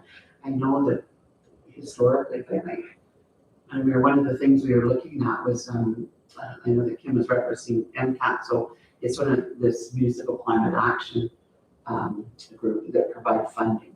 And so we had someone came forward and just talked about what it could look like to have a solar project in our community, and we just got really excited and kind of jumped at it. So that application had gone in, right? And so the goal was just to sort of provide some power for, I think originally we were just talking for just a little bit of our infrastructure, right? Like a community center. Maybe the office and the community center. Yeah. Initially. A couple things like that. And so that was kind of the goal. And I think the project has been growing a little bit, and getting a little more exciting. And I think there's a lot of opportunity, but we just, to have an idea of what it looks like would be kind of nice in the direction we're going with it for sure. Well, I'm glad that there's a lot of interest in this, but I think that at this point, until we can kind of see what the next phase will be, as you indicated that things are changing rapidly, maybe once we get the engineers in here to do more of a presentation, we can dig into this a little more, if that works for everybody. Yeah. Great, okay. So I'll let you carry on with your report then. Yeah, thank you, Madam Mayor. Something to look forward to, I guess. So point number 6 there, again, just a brief update. Sundance Ridge Development Inc. for the new members on council. Obviously, that subdivision is 10 plus years old or whatever. There's a drainage pond in it, which, if you live there or don't live there, you still are aware of it. It is a storm pond. It, however, has had some issues. We had a potential flooding situation in a few years back, 2013 maybe, I don't know, something like that. 2013, 14, where, the potential of it and sort of the high water level was almost to the edge of the houses around the lakefront sort of thing. And basically the simple reason for that is there was water that is coming across from the county land on the other side of Highway 3, is coming across the highway, across the tracks, and was coming into there that was not seemingly properly accounted for in the design of the pond that's there. So potentially, when you get that 1 in 100 year type flood scenario, and this wasn't necessarily 1 in 100 year, it's maybe 1 in 50 year, but 2 of them maybe back to back that kind of caused the problem. And then it was discovered that this is there. So we've been working actually in a legal situation. So that's why I don't want to say a whole bunch more, but in a legal situation in terms of trying to get this addressed. It's been very, very, very, very slow moving. Recently, in this past year, there's been a little movement in terms of an alternate proposal. We're just fine tuning it administratively with legal to engineers to administration in terms of whether this is a workable solution to address the problem.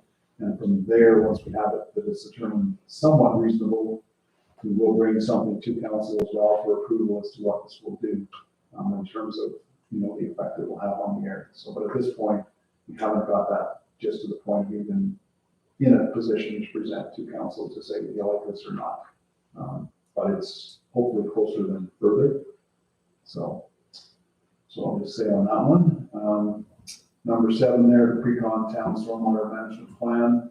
Again, just the last item we have on the agenda tonight is to talk a little further about that. We've had fair discussions on Precon, if you're familiar, up in the northwest outside of the town limits there with the big scenario there. I was looking at some major development on their properties, then we bought some additional lands, and we're looking at addressing some of their stormwater, and then hoping to have it come sort of almost behind our Miners Park, campground area, and then tie into the town system to go down 55th, ultimately to Lafarge, ultimately down to 45th, and out to the river sort of thing. So, and in doing that, obviously there, would be some implications in terms of ripping out 55th, dealing with some potential lift stations to deal with some acres lots, and kind of a combined scenario.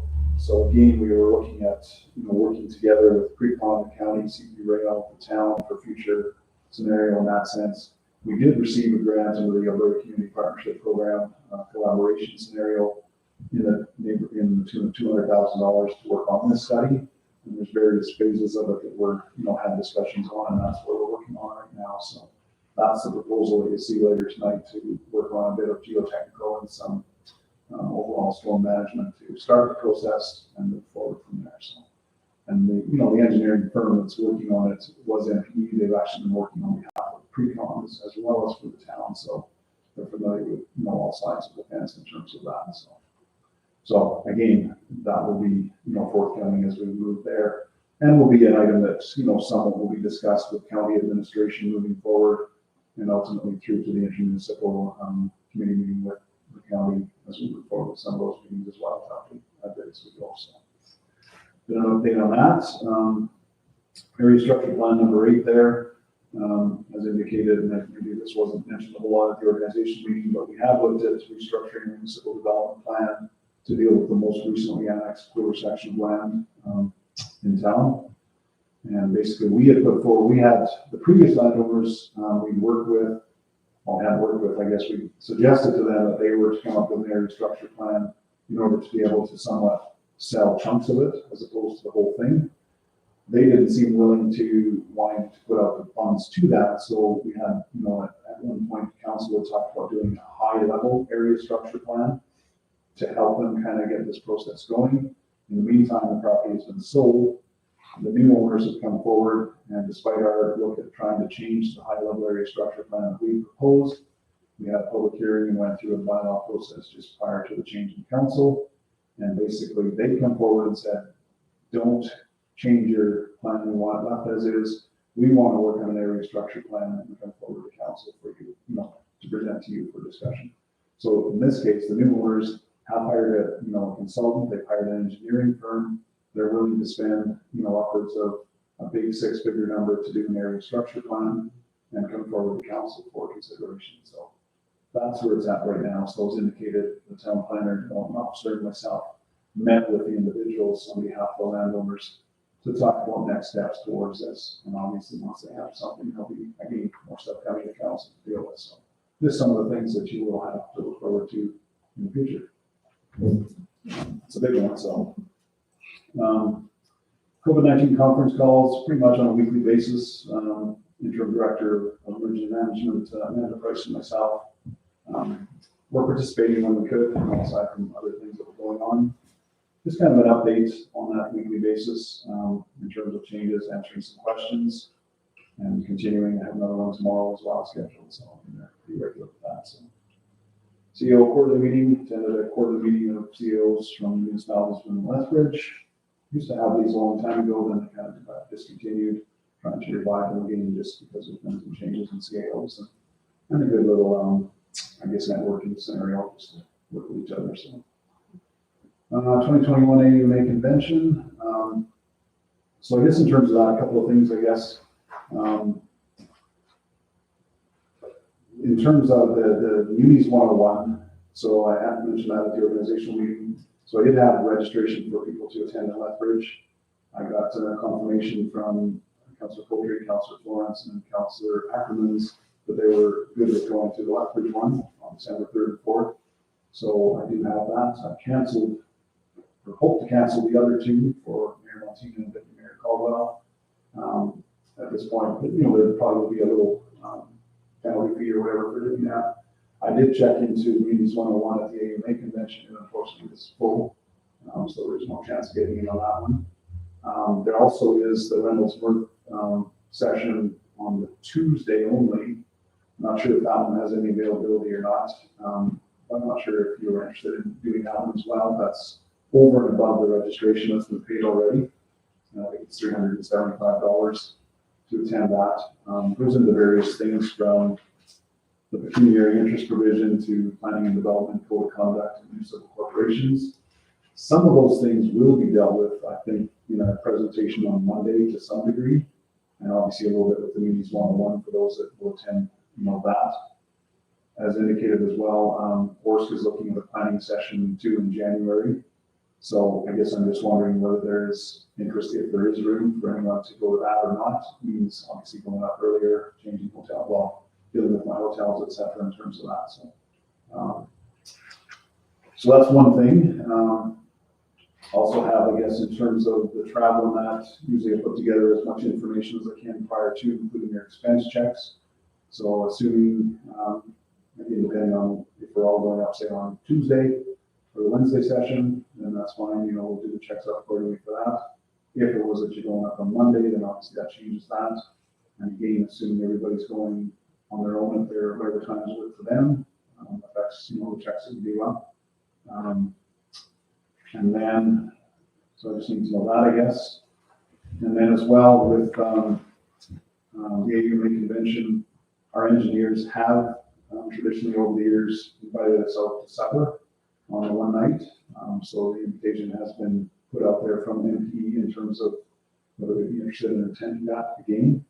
There was some discussion about it a year ago or 2 years ago, I guess, when we had it in terms of hospitality and gifts or whatever as part of our code of conduct scenario. And so you can look at it however way you want. I mean, it's, if you get into it, there also are, you may not be or maybe familiar, there are hospitality suites, that are set up on the Wednesday and Thursday nights by other engineering firms, by Fortis, by APCO, and those types of places. Same thing. I mean, basically, grain servers, that type of stuff. So is it the same? Is it different?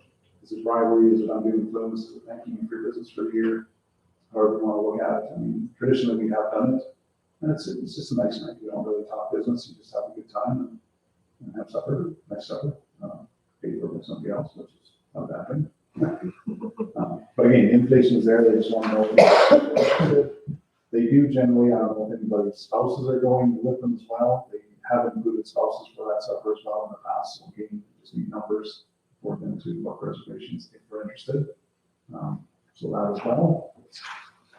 And Yeah, go ahead. Sure. I think the conversation has continued to come up, but because we are contracted with them, right? So we've sort of looked at it as just they're saying, thank you for your business and thank you for the partnership kind of thing. I think if we didn't hold a contract and you're trying to seek business from us on a regular basis, that would look slightly different, right? Mm-hmm. Any other thoughts? On the dinner?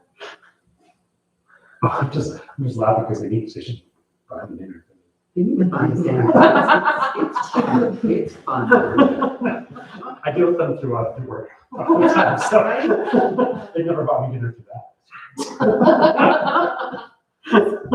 So are we okay with the dinner? Does anyone object to that? spouses are invited. Not me, my spouse is not.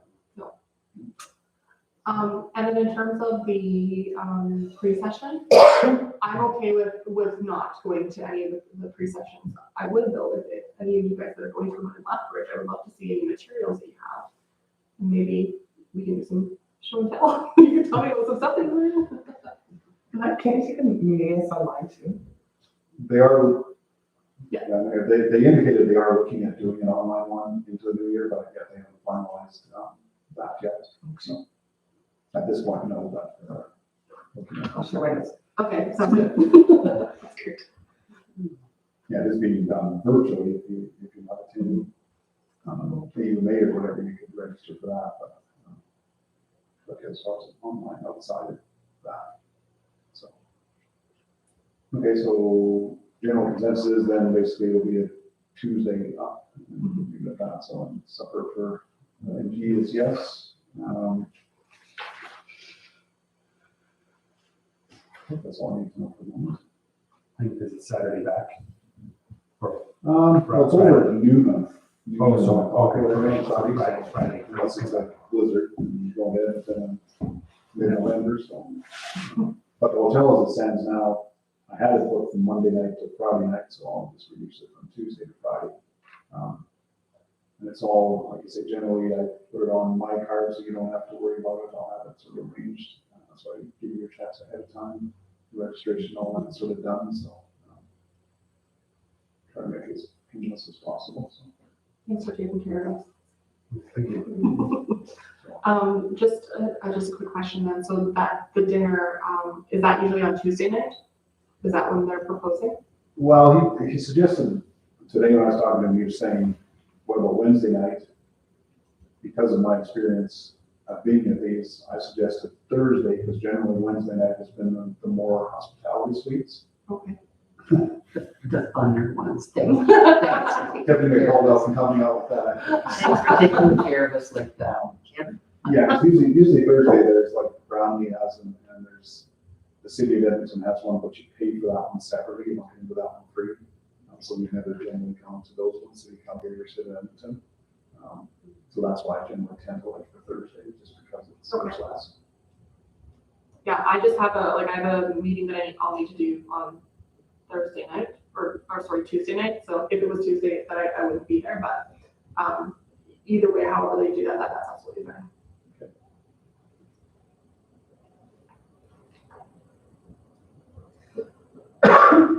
Was there anything else that we missed that you had questions on thus far?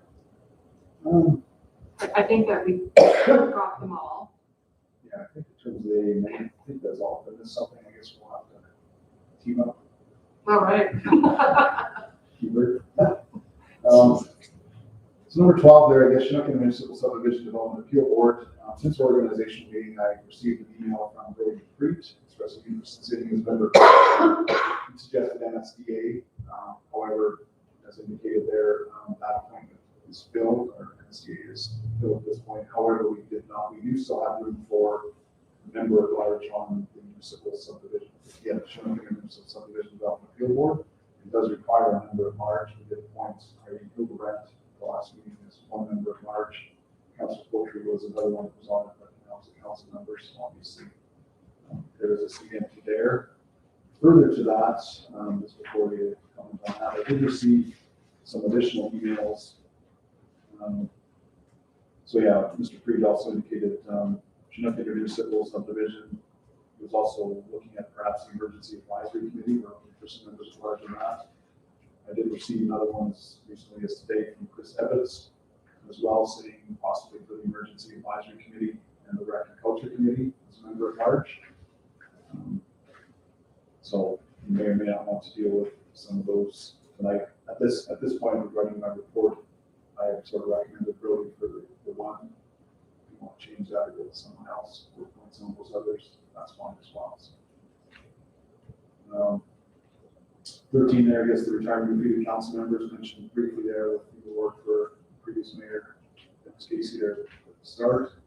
I'm not sure what or how you want to deal with that one at this point. 14, in terms of obviously the next meeting 2 weeks from today would be during May will be in Edmonton. So basically looking at canceling that for, because regular council meetings need to be canceled or changed by council resolutions. Just cancel those committee polls and some of those types of policy by law. I can cancel those from regular council meetings and council resolutions and change, alter, or whatever. So, as indicated there, special meetings can be dealt with whether it's November 23rd, whatever the case is, if there's items that need to be dealt with. So, and looking ahead a little bit, office Christmas closure on December 24th of June, and we'll be closed until after New Year's. As it falls on Friday, looking at other municipalities such as Lethbridge County, they're closing on the 23rd end of day. So looking at whether or not the council will be able to pass the policy for the resolution to do that. As far as the closing between Christmas and New Year's, there's a policy in place that staff, we do close down for that, but they have to have holidays to cover the days that are not Christmas or Boxing Day or that type of stuff, or it's obviously without pay sort of thing. So that's what that means for the first that policy. That's my report, I guess, for the other ones. Sure. All right, so let's take a look at these motions then. So we'll start out with the motion to appoint Brody Preet as a member at large for the Chinook Intermunicipal Subdivision and Development Appeal Board, the 2021-2022 term. Would anyone like to make that motion? I'll make that motion. Okay, great. Any discussion? I guess just a quick question. You had mentioned that he put his name forward for that specific committee as well. It's just if it was not a committee that he specifically moving forward to it, maybe we should run by him first, but if he's moving forward to this one, then I don't see a problem with that. Thank you. Yeah, see it. I put my name forward, member at large on the mission. Somebody as well as the emergency advisory. He was also the director of emergency management, those types of positions as well as advertised. Thank you. Any other discussion? Okay, full question, all in favor? Great, that's carried, thank you. In terms of the other ones, do you think that it's necessary for like the other individuals that you have on there to do the appointments now, or could we defer that until we have more names and then we can look at them? I think, Madam Mayor, again, we have put out a call for some of these positions in our November newsletter, so if we want to wait till our next meeting, maybe December, but we can still operate the committees as per what there is on there at this point. So, and if we get some more interest, maybe we want to go. Yeah, just because thinking that the newsletter only went out to, yeah. Are you okay with us waiting just to give it a couple more time? Okay. I guess my only thing with that would be, would you wait for the whole of them, like the Brody one too, or just the other two appointments? My thought on that is that because there was a recommendation already in place for Brody, that we continue ahead with Brody, because I think they did previous to actually if he did it right, because he actually emailed me right after our organizational meeting. Right. And so whereas the other ones, I believe that they're probably getting that information from the town news. Right. And so I was just thinking that because his kind of came up first, if that was already done in terms of our meeting package, that we kind of go ahead with him if we're okay with that, and then look at the others as they come in as involved with our next meeting. Yep, absolutely. Yeah, that works. Okay, great. Let's get it over. Great, thank you.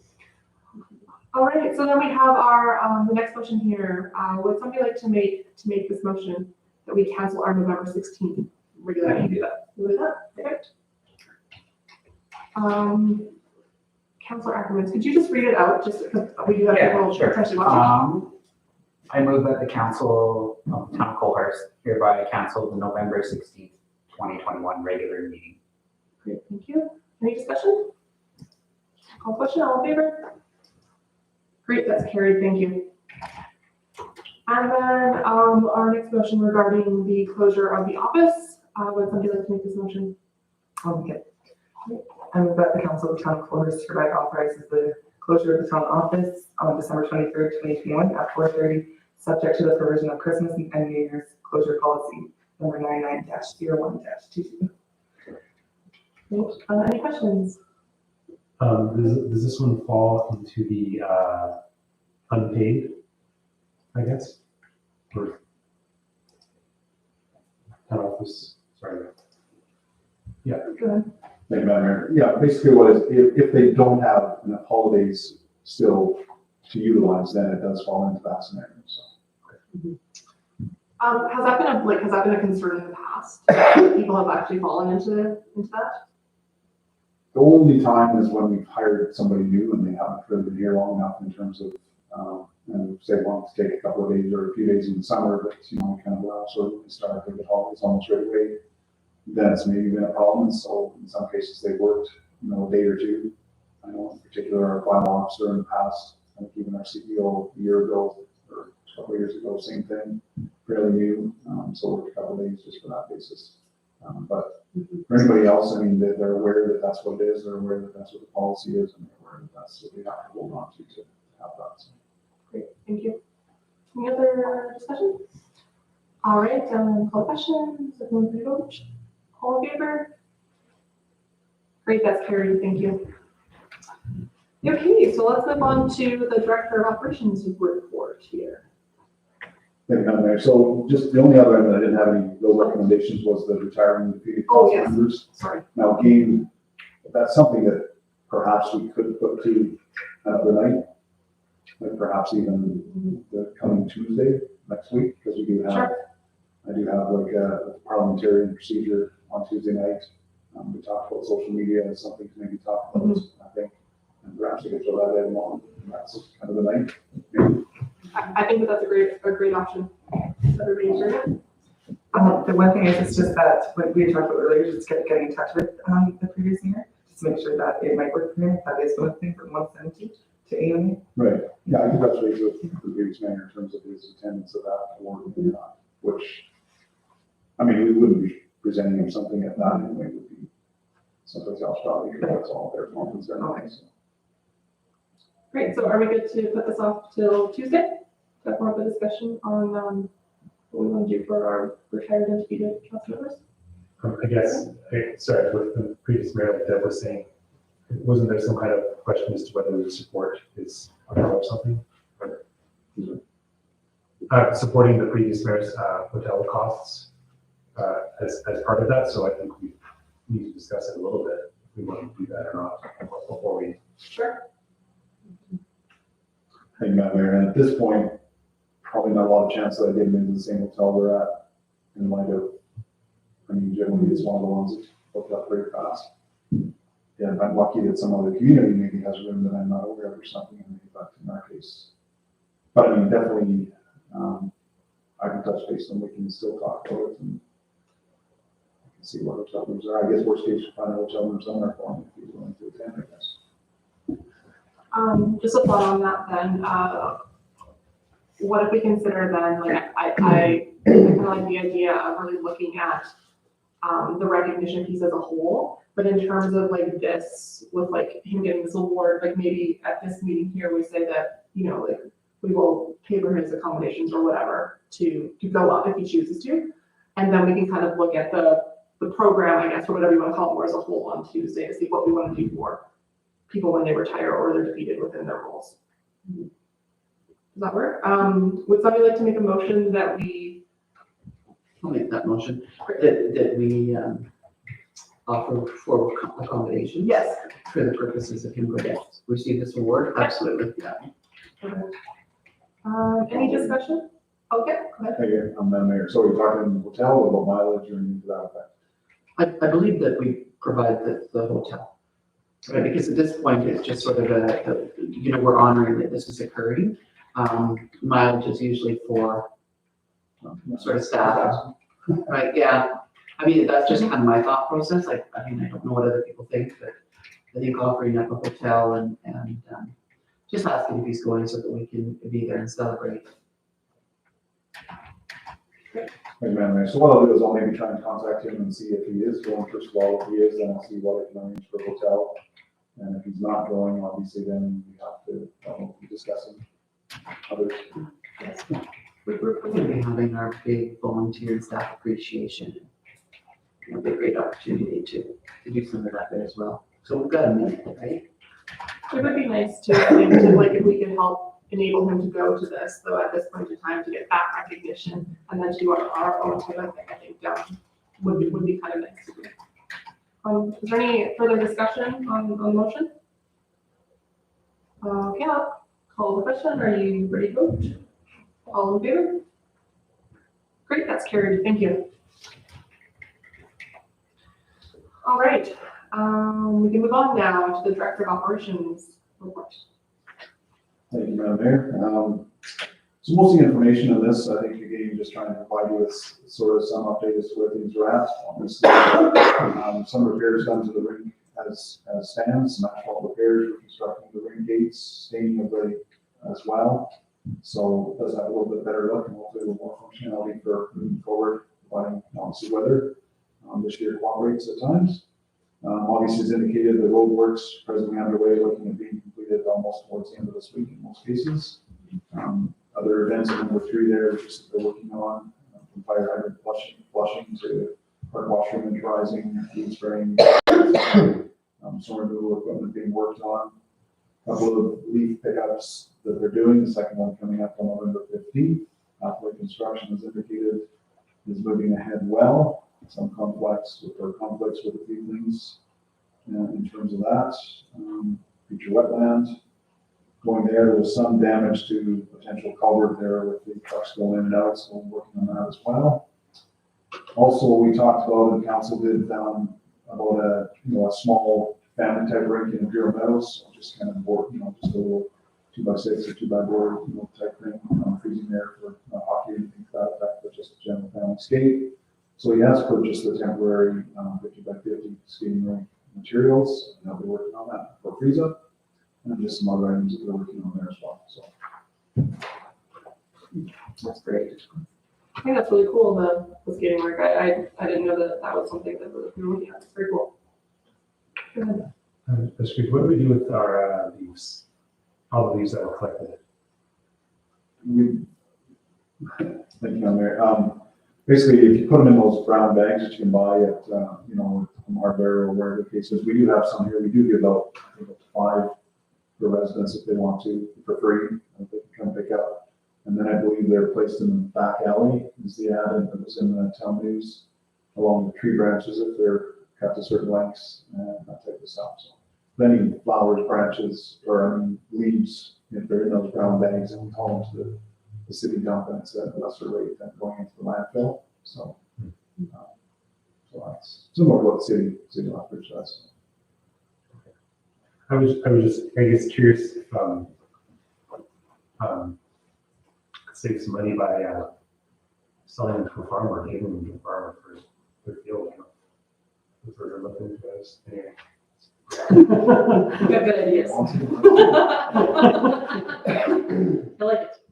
That's great, thank you. Any other questions about the Director of Operations part of the report? Okay, then we're gonna move on to the Peace Officer.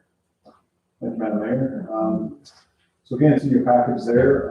It's a new report that we've come up with the last couple of months here or whatever, which kind of breaks down the bylaw offenses to the Traffic Safety Act offenses. Does give a little information in terms of a civic address, but doesn't get into, necessarily the names or anything to that effect. Just gives you kind of a good idea as to, and the graphs, a good idea as to the areas that we're working on. So without much more ado, I guess unless there's any questions, certainly, as well, generally, we do have the Director of Operations does attend some council meetings to present his report and answer some questions as well, so we can schedule that. Peace Officer as well, we talked about maybe quarterly or something coming as well, just to, see what council's thoughts are with the program, moving forward, changes, etc. So something we can look at as well. And go from there, so. Questions, go ahead. I noticed in the interim budget that there was a line item for fines, I think, in income, and I think it was $20,000. And so I guess these are the fines that were levied for litter infractions, and including fines, I guess, right? Is that am I reading that correctly?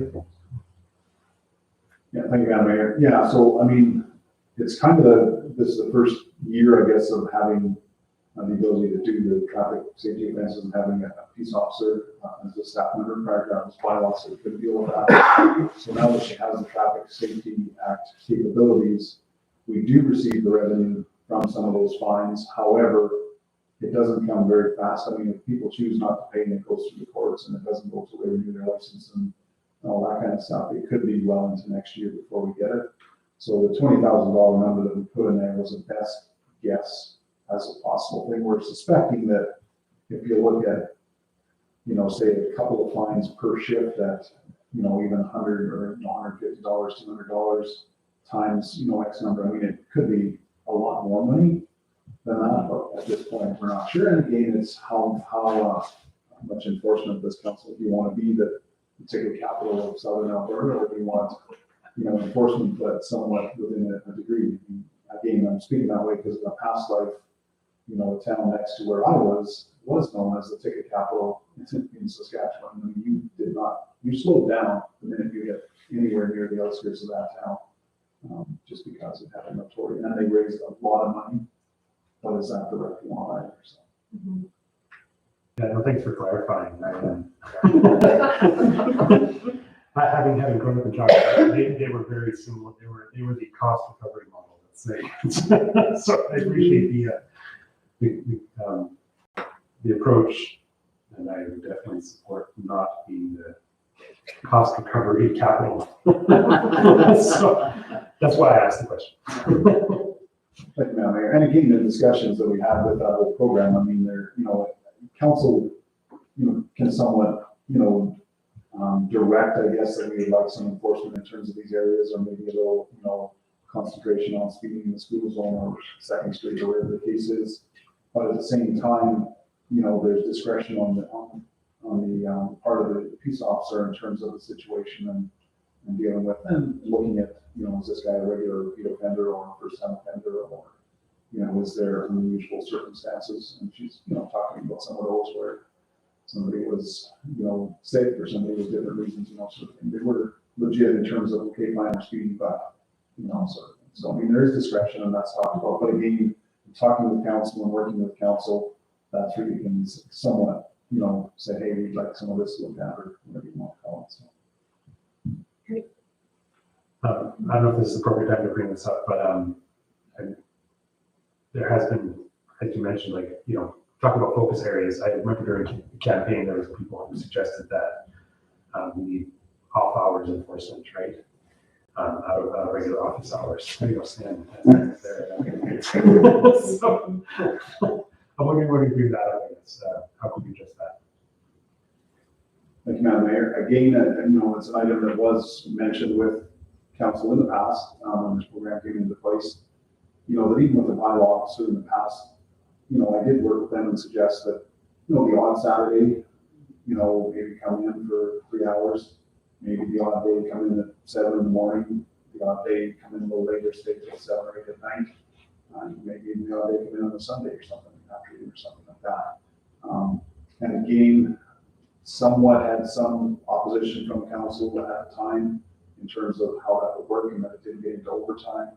And it wasn't that I was suggesting any overtime, it was just a matter of staggering the hours a little bit in terms of providing that, coverage at a different time. And she has done that a little bit now. She's been at 7 a few mornings or whatever. And say previous bylaw fellows that we had in place, would come in at, they said 7 in the morning, and people are letting your dog out to people on burn or whatever the case is. Well, what are you doing here at 7 in the morning? It's like, well, sort of thing, or a Saturday, because, you have the old stigma in the past, even with our CMP, that, if it's past midnight or whatever time, you can almost drive home in a not a good state, and it's probably pretty safe because they're in bed. But now there is technically 24/7 coverage with that as well. And I'm not suggesting that, 24/7 coverage or even past, say, 8 or 9 o'clock at night or anything to that effect, because again, it's a one-person officer, and depending on the situations you're dealing with, you could go for yourself in harm's way or something to that effect. So, but again, she has the backup and the capabilities with her radio and et cetera to be in communication, and with the dispatch service that we have, they're checking on her every 10 or 15 minutes as to, is it okay, that type of stuff.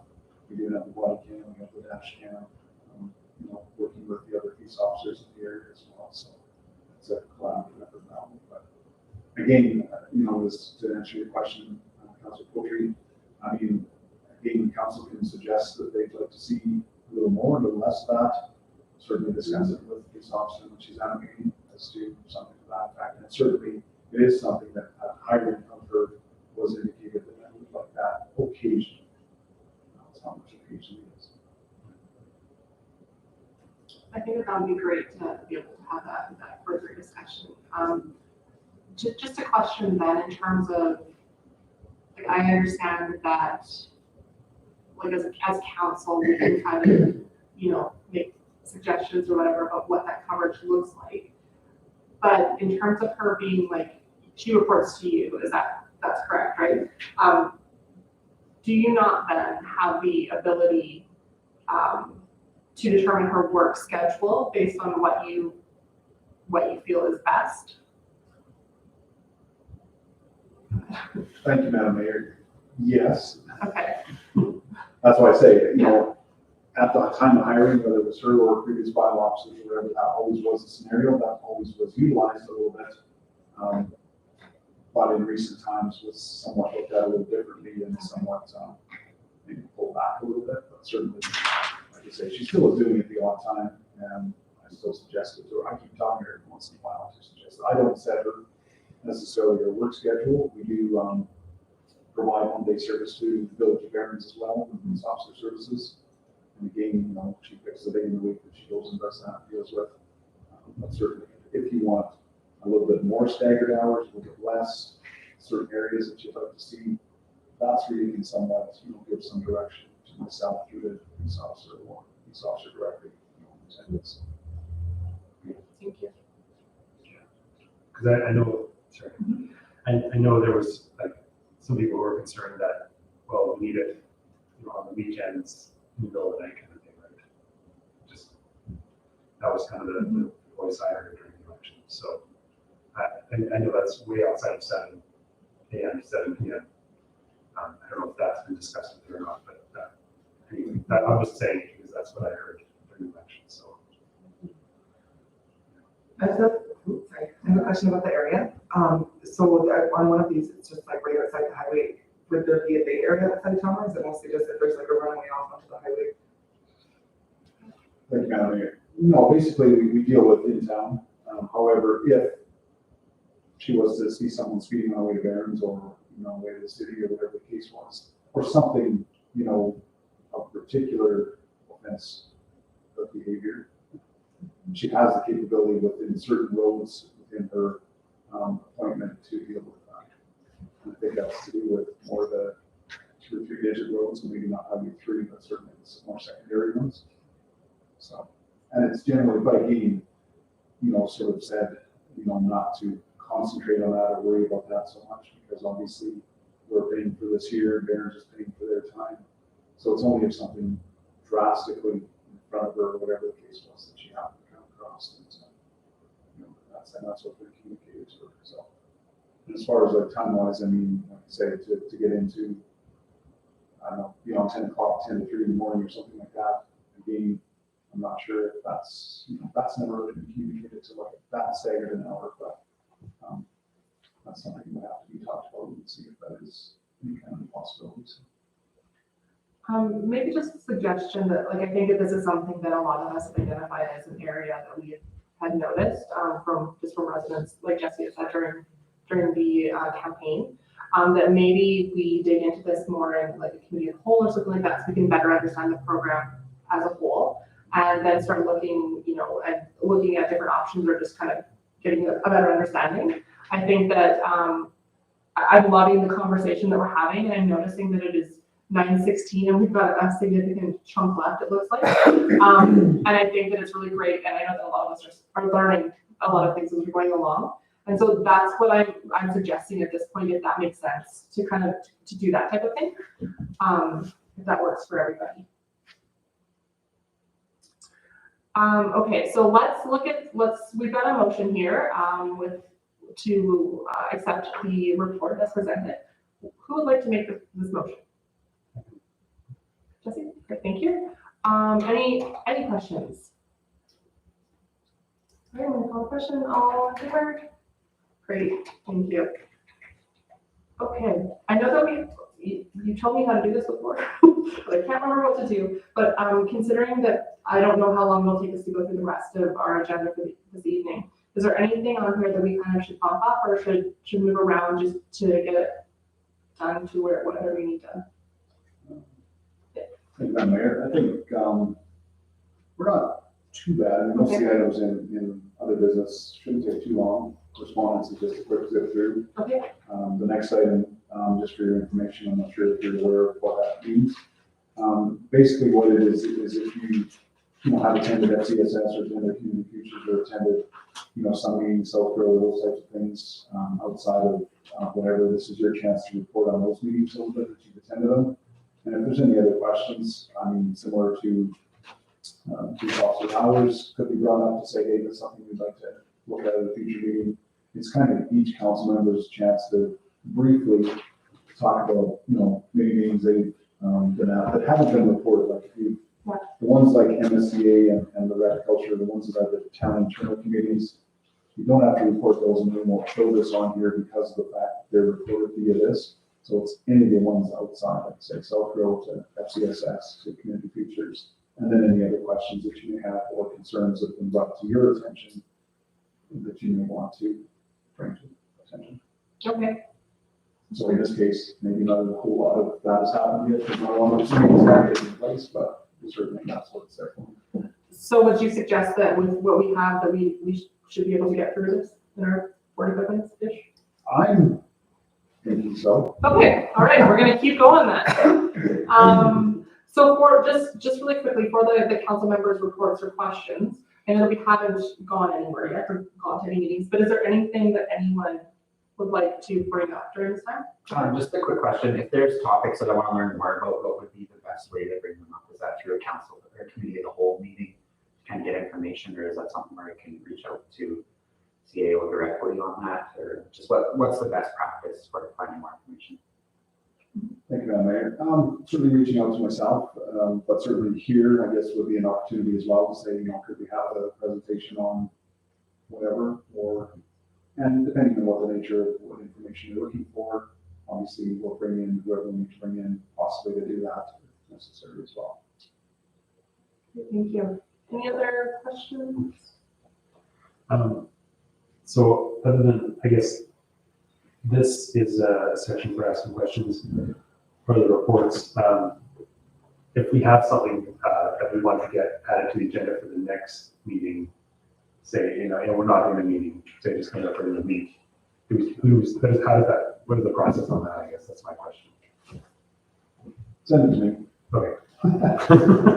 And then from there, depending on what it is, if it's, I may discuss it with the mayor in terms of, if it's something we want to bring up or where we want to go with it, depending on the nature of it. And then go from there as to how soon, how drastic or what it may be. And then I guess I know there's the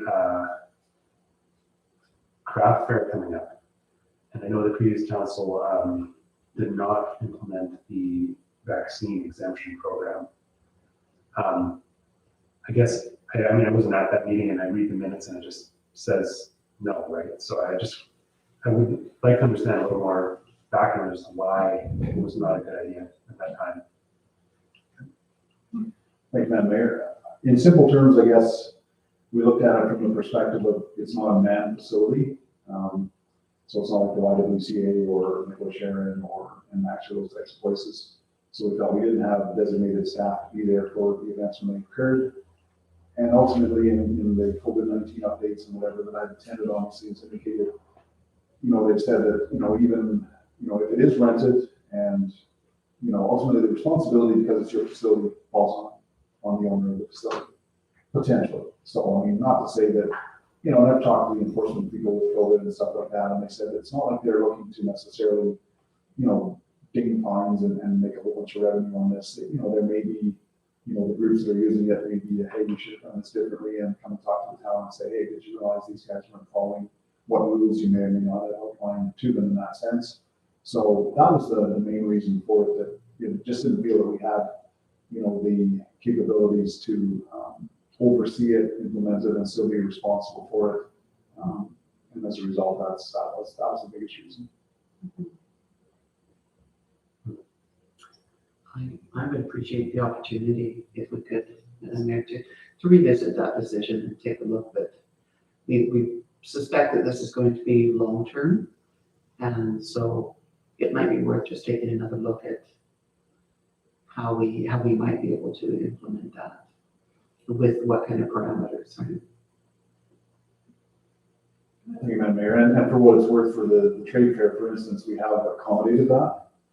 We did put out, we checked with what rules and guidelines they have to follow. They presented, a plan in terms of how the plan is aggressive. And we said, provided to do this. These are the things that need to be done. And from what they've shown us, it looked good. Assuming they follow that, which I assume they will. But we're getting all kinds of inquiries for, birthday parties and anniversary parties and meetings of different groups and that type of stuff. So we're looking at each one on an individual basis, on the basis of what it says. And I mean, the biggest thing is, third capacity for some of the rooms. That's the big one. If you haven't implemented the so-called program. So again, if you're looking at, say, the Longfuse room, it's pretty small. It's only 60-some capacity.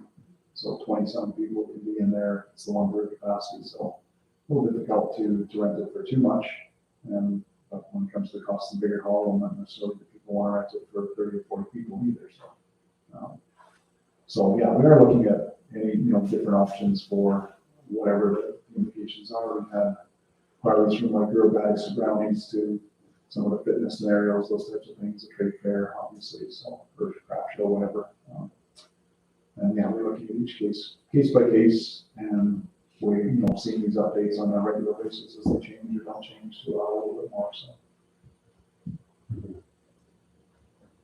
So then just a question, for you. When do you think that we can defer this to a future meeting to talk more about, to look at, to revisit this? Or do you feel that this is something that needs to be discussed right now?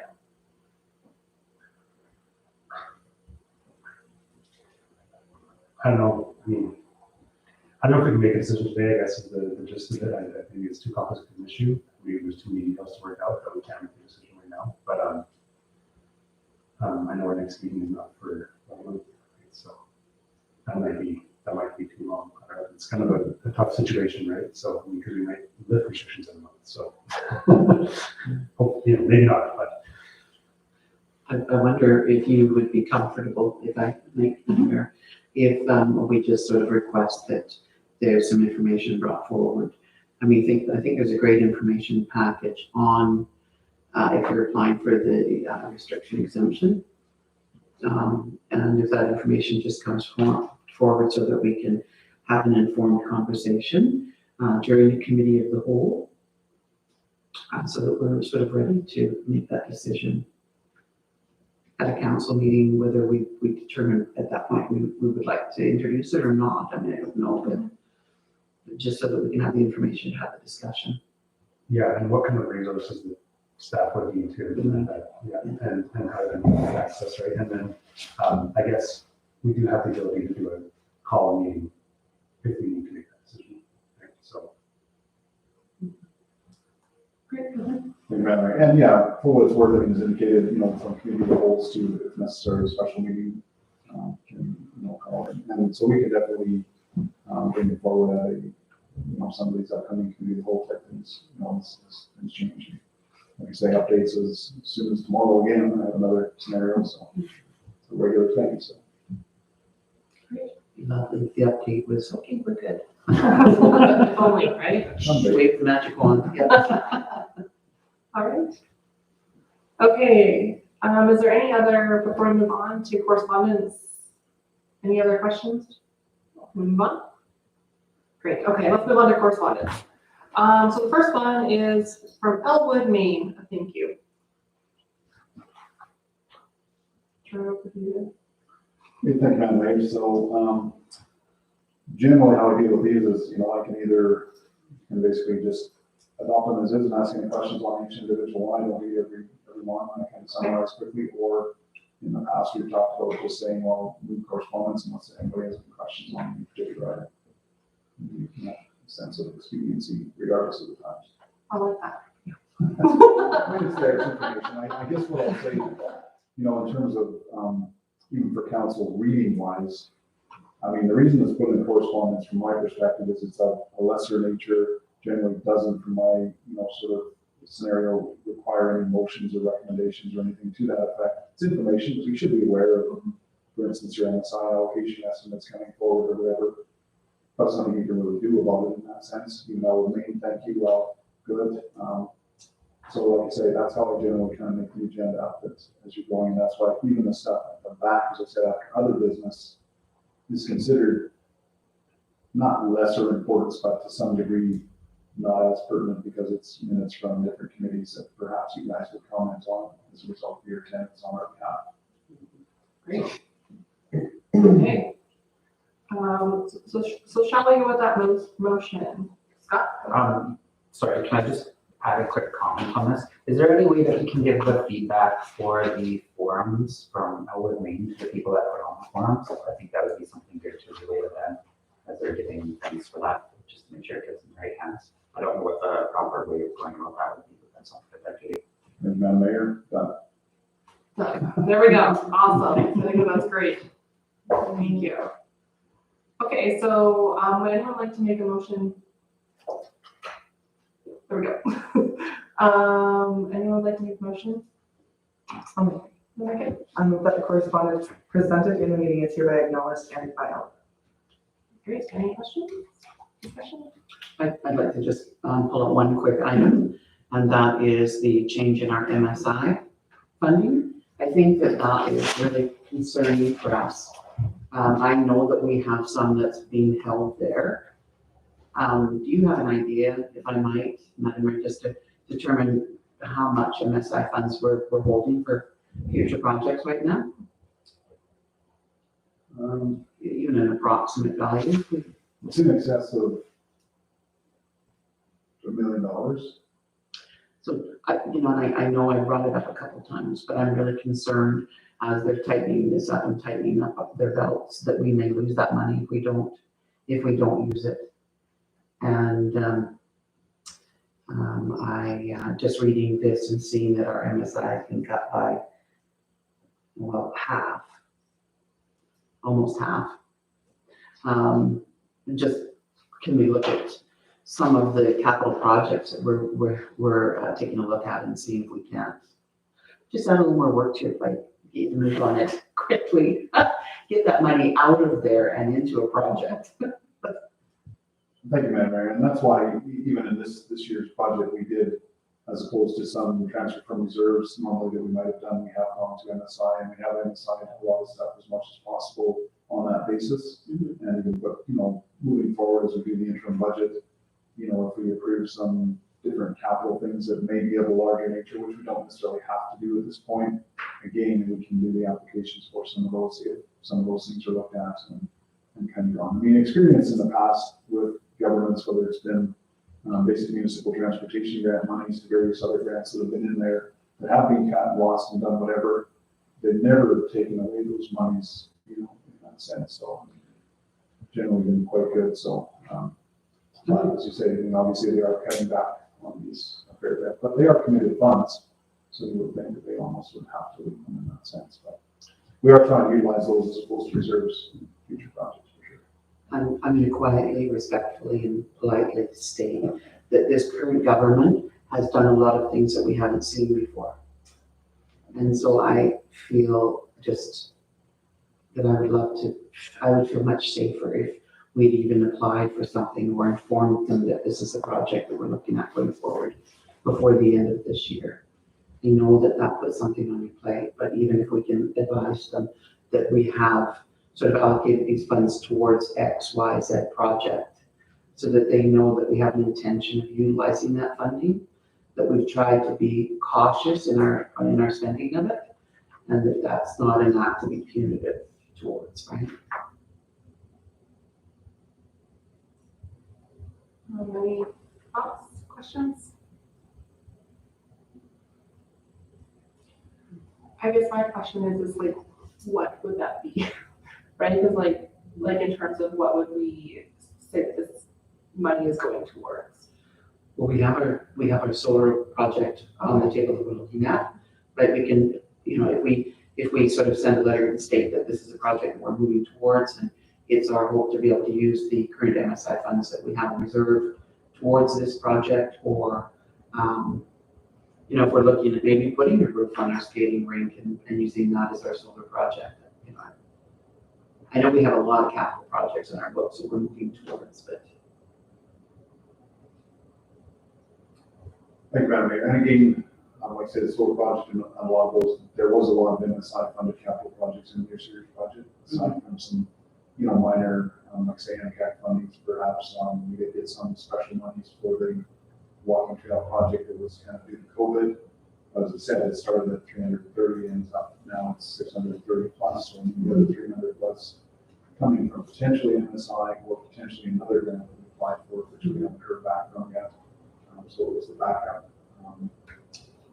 And as soon as we have, as much information as we can, I definitely can apply. So. Thank you. All right. Any other comments, questions, or a question here? All right. So just a reminder, we're looking at the motion that Councilor Florence made. So one question, all in favor? Great. You're good? Good. Okay, great. Thank you. That's carried. Didn't know if you had your hand up there. Perfect. Thank you. Okay, so let's move into other business. We'll start out with the AUMA publishes the 2021 resolution book. Madam Mayor, so really all this one is just, I did send a link to you through that as to what the resolutions that are potentially on the docket for the convention. Some years we have kind of looked at a little bit of council just to kind of get a bit of an idea on them. Some years you said, well, it's easier to wait until you see what the discussion is at the convention in terms of arguments for and against, and then kind of vote from there. So, but they do put the book out ahead of time, so it's there for your reading of the resolutions that are there. Obviously, between now and calendar convention time, not a lot of time to look at in too much more detail, but that's what that's on. So, okay, thank you. Any questions?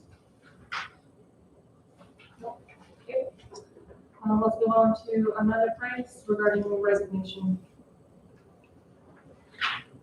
Thank you, Madam Mayor. So I think it's indicated at our organizational meeting, that I had this letter that was on my plate as of October 31st, so she has completed. I did talk to her in terms of where we were at and trying to look at a more permanent position, fire chief in position type thing.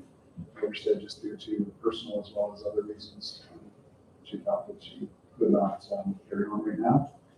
So I did have a conversation with Gary Zilba at Alberta Emergency Management Agency today in terms of that. Obviously, he's been informed of this, and we have no damage, no jeopardy in place.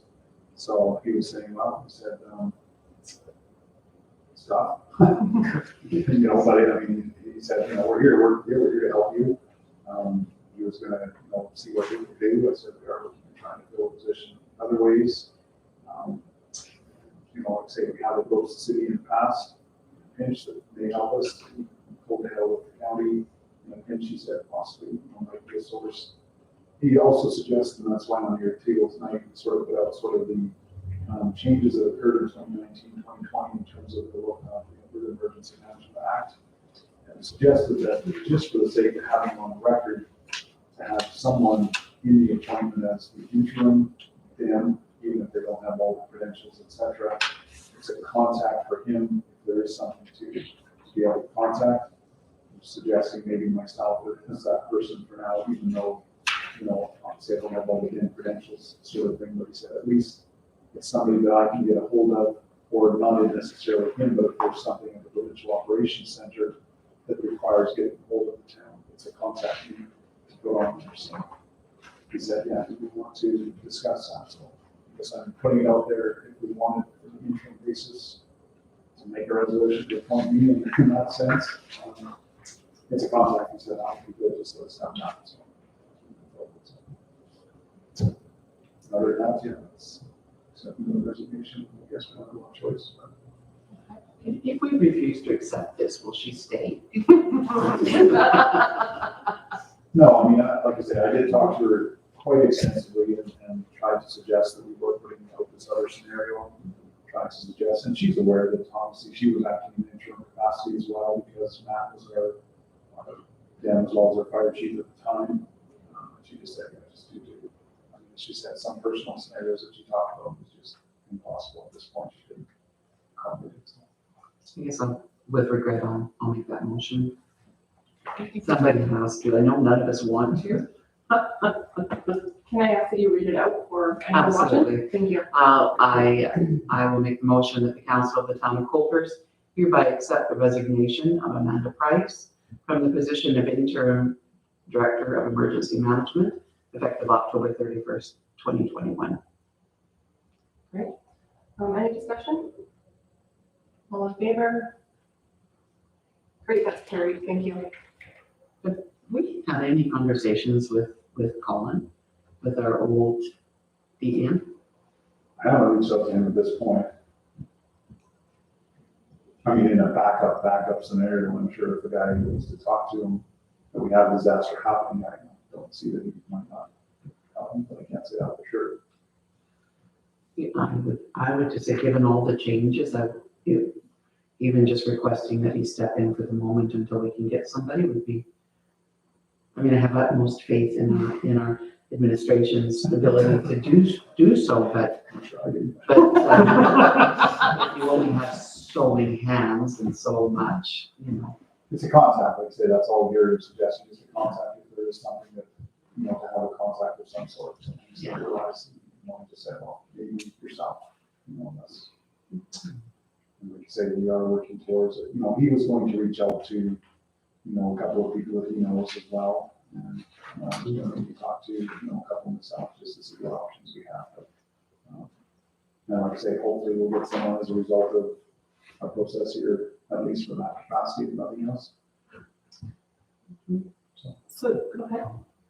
Yeah, no, I don't mind that idea at all. I was curious, I just had a question, I guess, who's doing the fire chiefing right now? Are they a potential?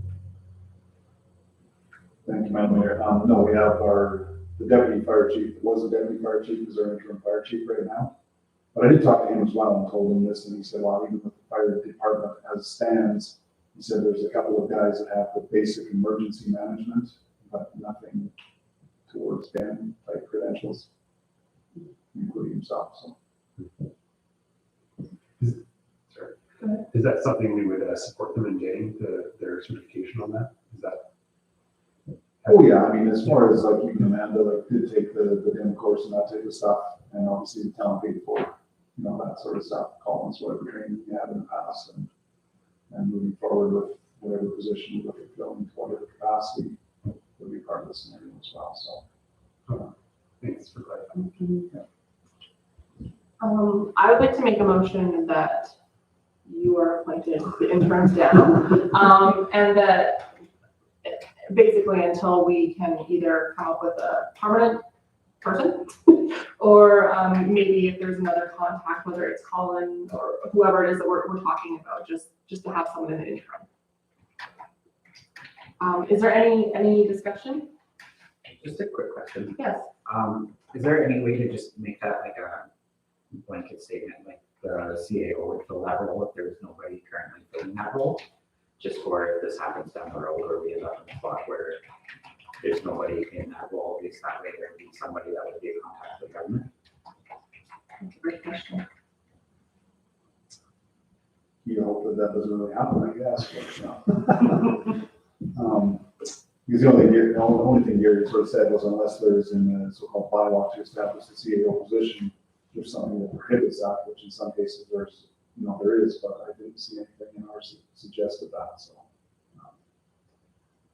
But, you know, moving down the road, I mean, generally they, you know, like I say, it's a yearly appointment, and we look at the den or the deputy, and obviously if they resign and fill in, do whatever, we try and get somebody in place as fast. And, you know, hopefully you have a deputy in place that steps up to the den.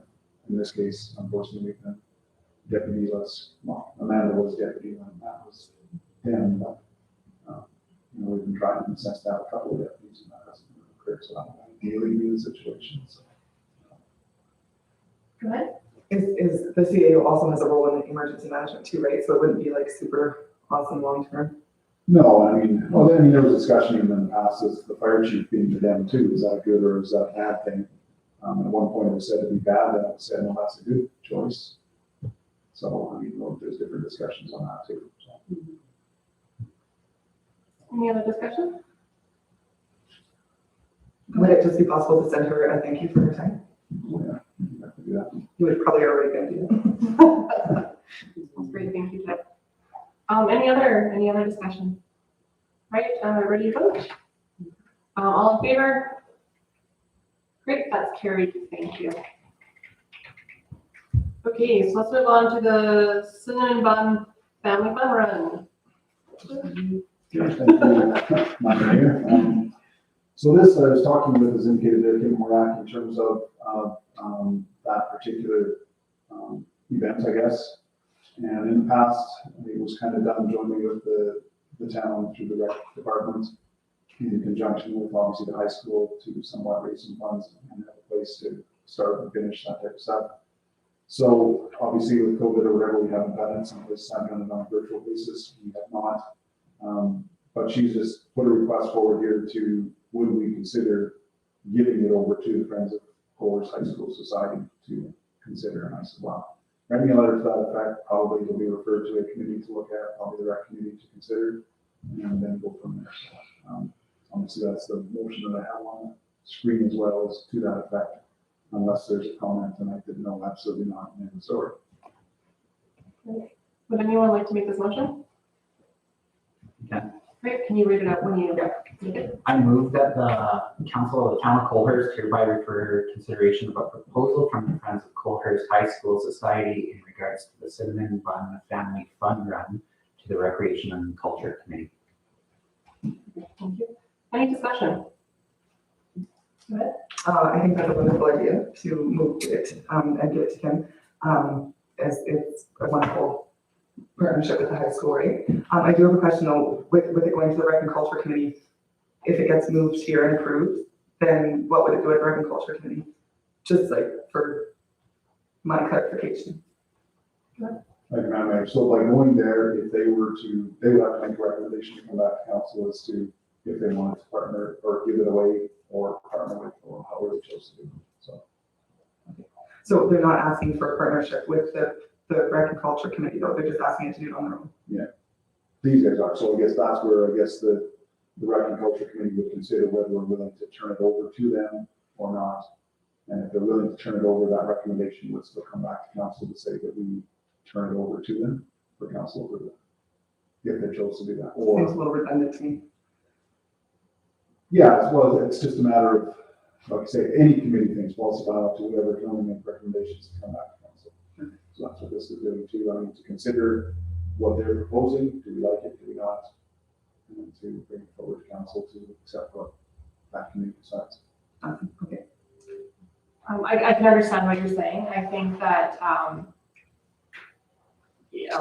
think about it from the process standpoint about like, since they're kind of, the Rec and Culture Committee is really looking at the recreation agenda as a whole, I suppose. And then they can kind of decide if this is something, whether it fits within the plan of what they're looking at or not. And then that recommendation can come back here.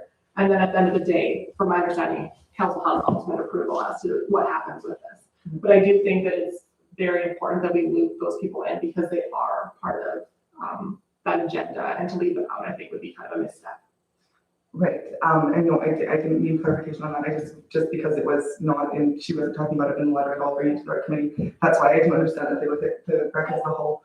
I was just wondering why it was first come to council, then go there, and then come back to council. But yeah, I think that answered my question, thank you. Yeah, I guess just she approached me and just said, well, would you consider this? And I said, well, write me the letter. I'll probably refer it to a committee to consider. I said, it's something I'm not going to, I can't decide. Not my call. So I could have given it directly to Rec and Culture, I guess, but because it was directed to me, I just put it on here to do that. Okay, Great. Any other questions or comments? All right, do you want to call question? All in favor? Great, that's carried, thank you. All right, moving on to vote for 7, Highways Limited regarding the contract agreement. I'll make that motion. Can you read it out, please? Yeah. Thank you. I'll move that Mayor Montina and Chief Administrative Officer Hava are authorized to sign a renewal of the contract agreement between Volker 7 Highways Limited and the town of Colhurst in accordance with the terms and conditions contained in the agreement. Great, any discussion? I just have a quick question, if I might. What are we looking at in terms of increase from last year? Is it just sort of a nominal? Yeah, they just generally put the inflationary increase to some of the rates, the salt, the sand, that type of stuff. So it's usually in the 1% to 3% kind of range. Thank you. Any other questions? No? Okay. Is this the same agreement that we've been using year to year? They just renew it? Yeah. Okay. And just, it's only, like I say, if, it was entered into, our guys still go down it to a certain extent, and in some cases beat them to it, but if it's depending on the severity of the storm or whatever, if their guys are going by at 3 a.m, they said it's no big deal for them to zip in and do this and zip away on the way to Picture Butte or coming back from Picture Butte. So, and it's, as indicated in the budget there, never amounted to, despite showing here maybe $20,000, we never spent that much. It's been less than 10 every year that we've done it, so it's been a pretty good deal. So. I wonder just in terms of making that decision, And I guess as always, it's smart to continue to relook at who we have doing the workforce. But just based on that alone is why their costs are so low, is because they're just passing by and they're able to just shoot in and do the work rather than making a special trip out. The cost would look very different, I think, right? Great, any other questions? Call question, ready to vote? All in favor? Great, that's carried, thank you. All right, so let's look at the Fortis Alberta franchise fee. Thank you, Madam Mayor. So I guess just quickly, the change it does require, public notification or whatever, but, and then it goes to the Alberta Utilities Commission for approval. So basically, as indicated there, we're at 5% for 2018 to 20, was reduced to 4 in 2021. We're at 5% for 2018 to 20, was reduced to 4 in 2021. There is a chart that shows the 4, 5, 6% what the revenue will generate.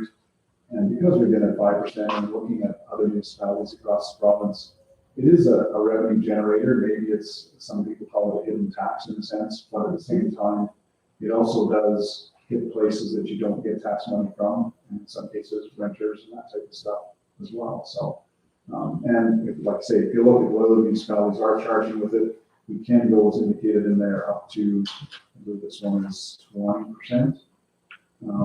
So at 4, 5, 6%, it's pretty low in terms of that, and pretty low in terms of some of the surrounding municipalities. So I guess I'm just recommending that we go back to the 5%, but obviously it's what the council would like to do. All right, would somebody like to make the motion?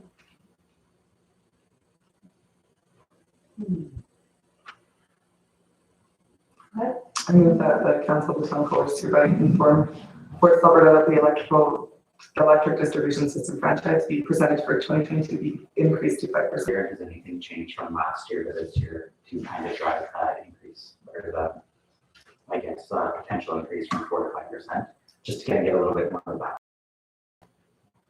Thank you, Madam Mayor. Previously, I guess, there were some members of council that, felt it was a hidden tax and kept continuously trying to lower both of these every year it came up. And some years it came up.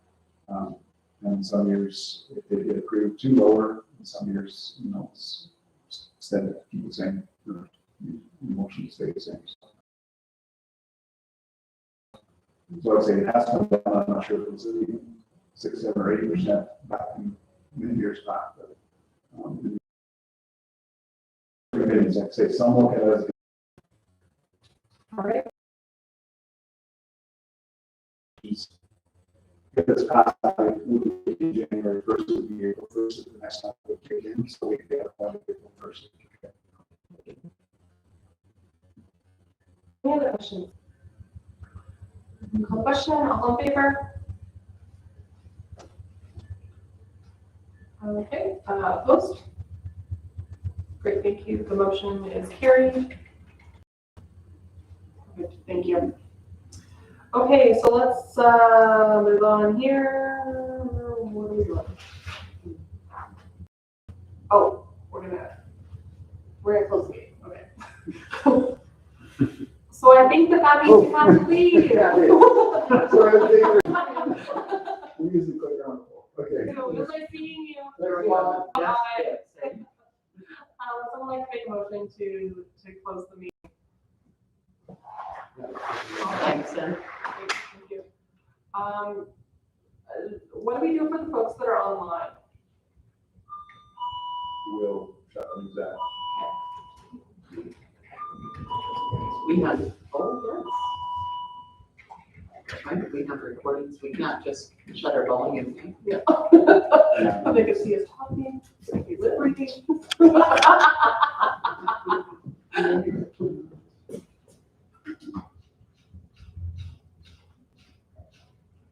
Oh, I'm sorry, I guess we should finish that. So Jesse, you made that motion? Mhm. Any discussion?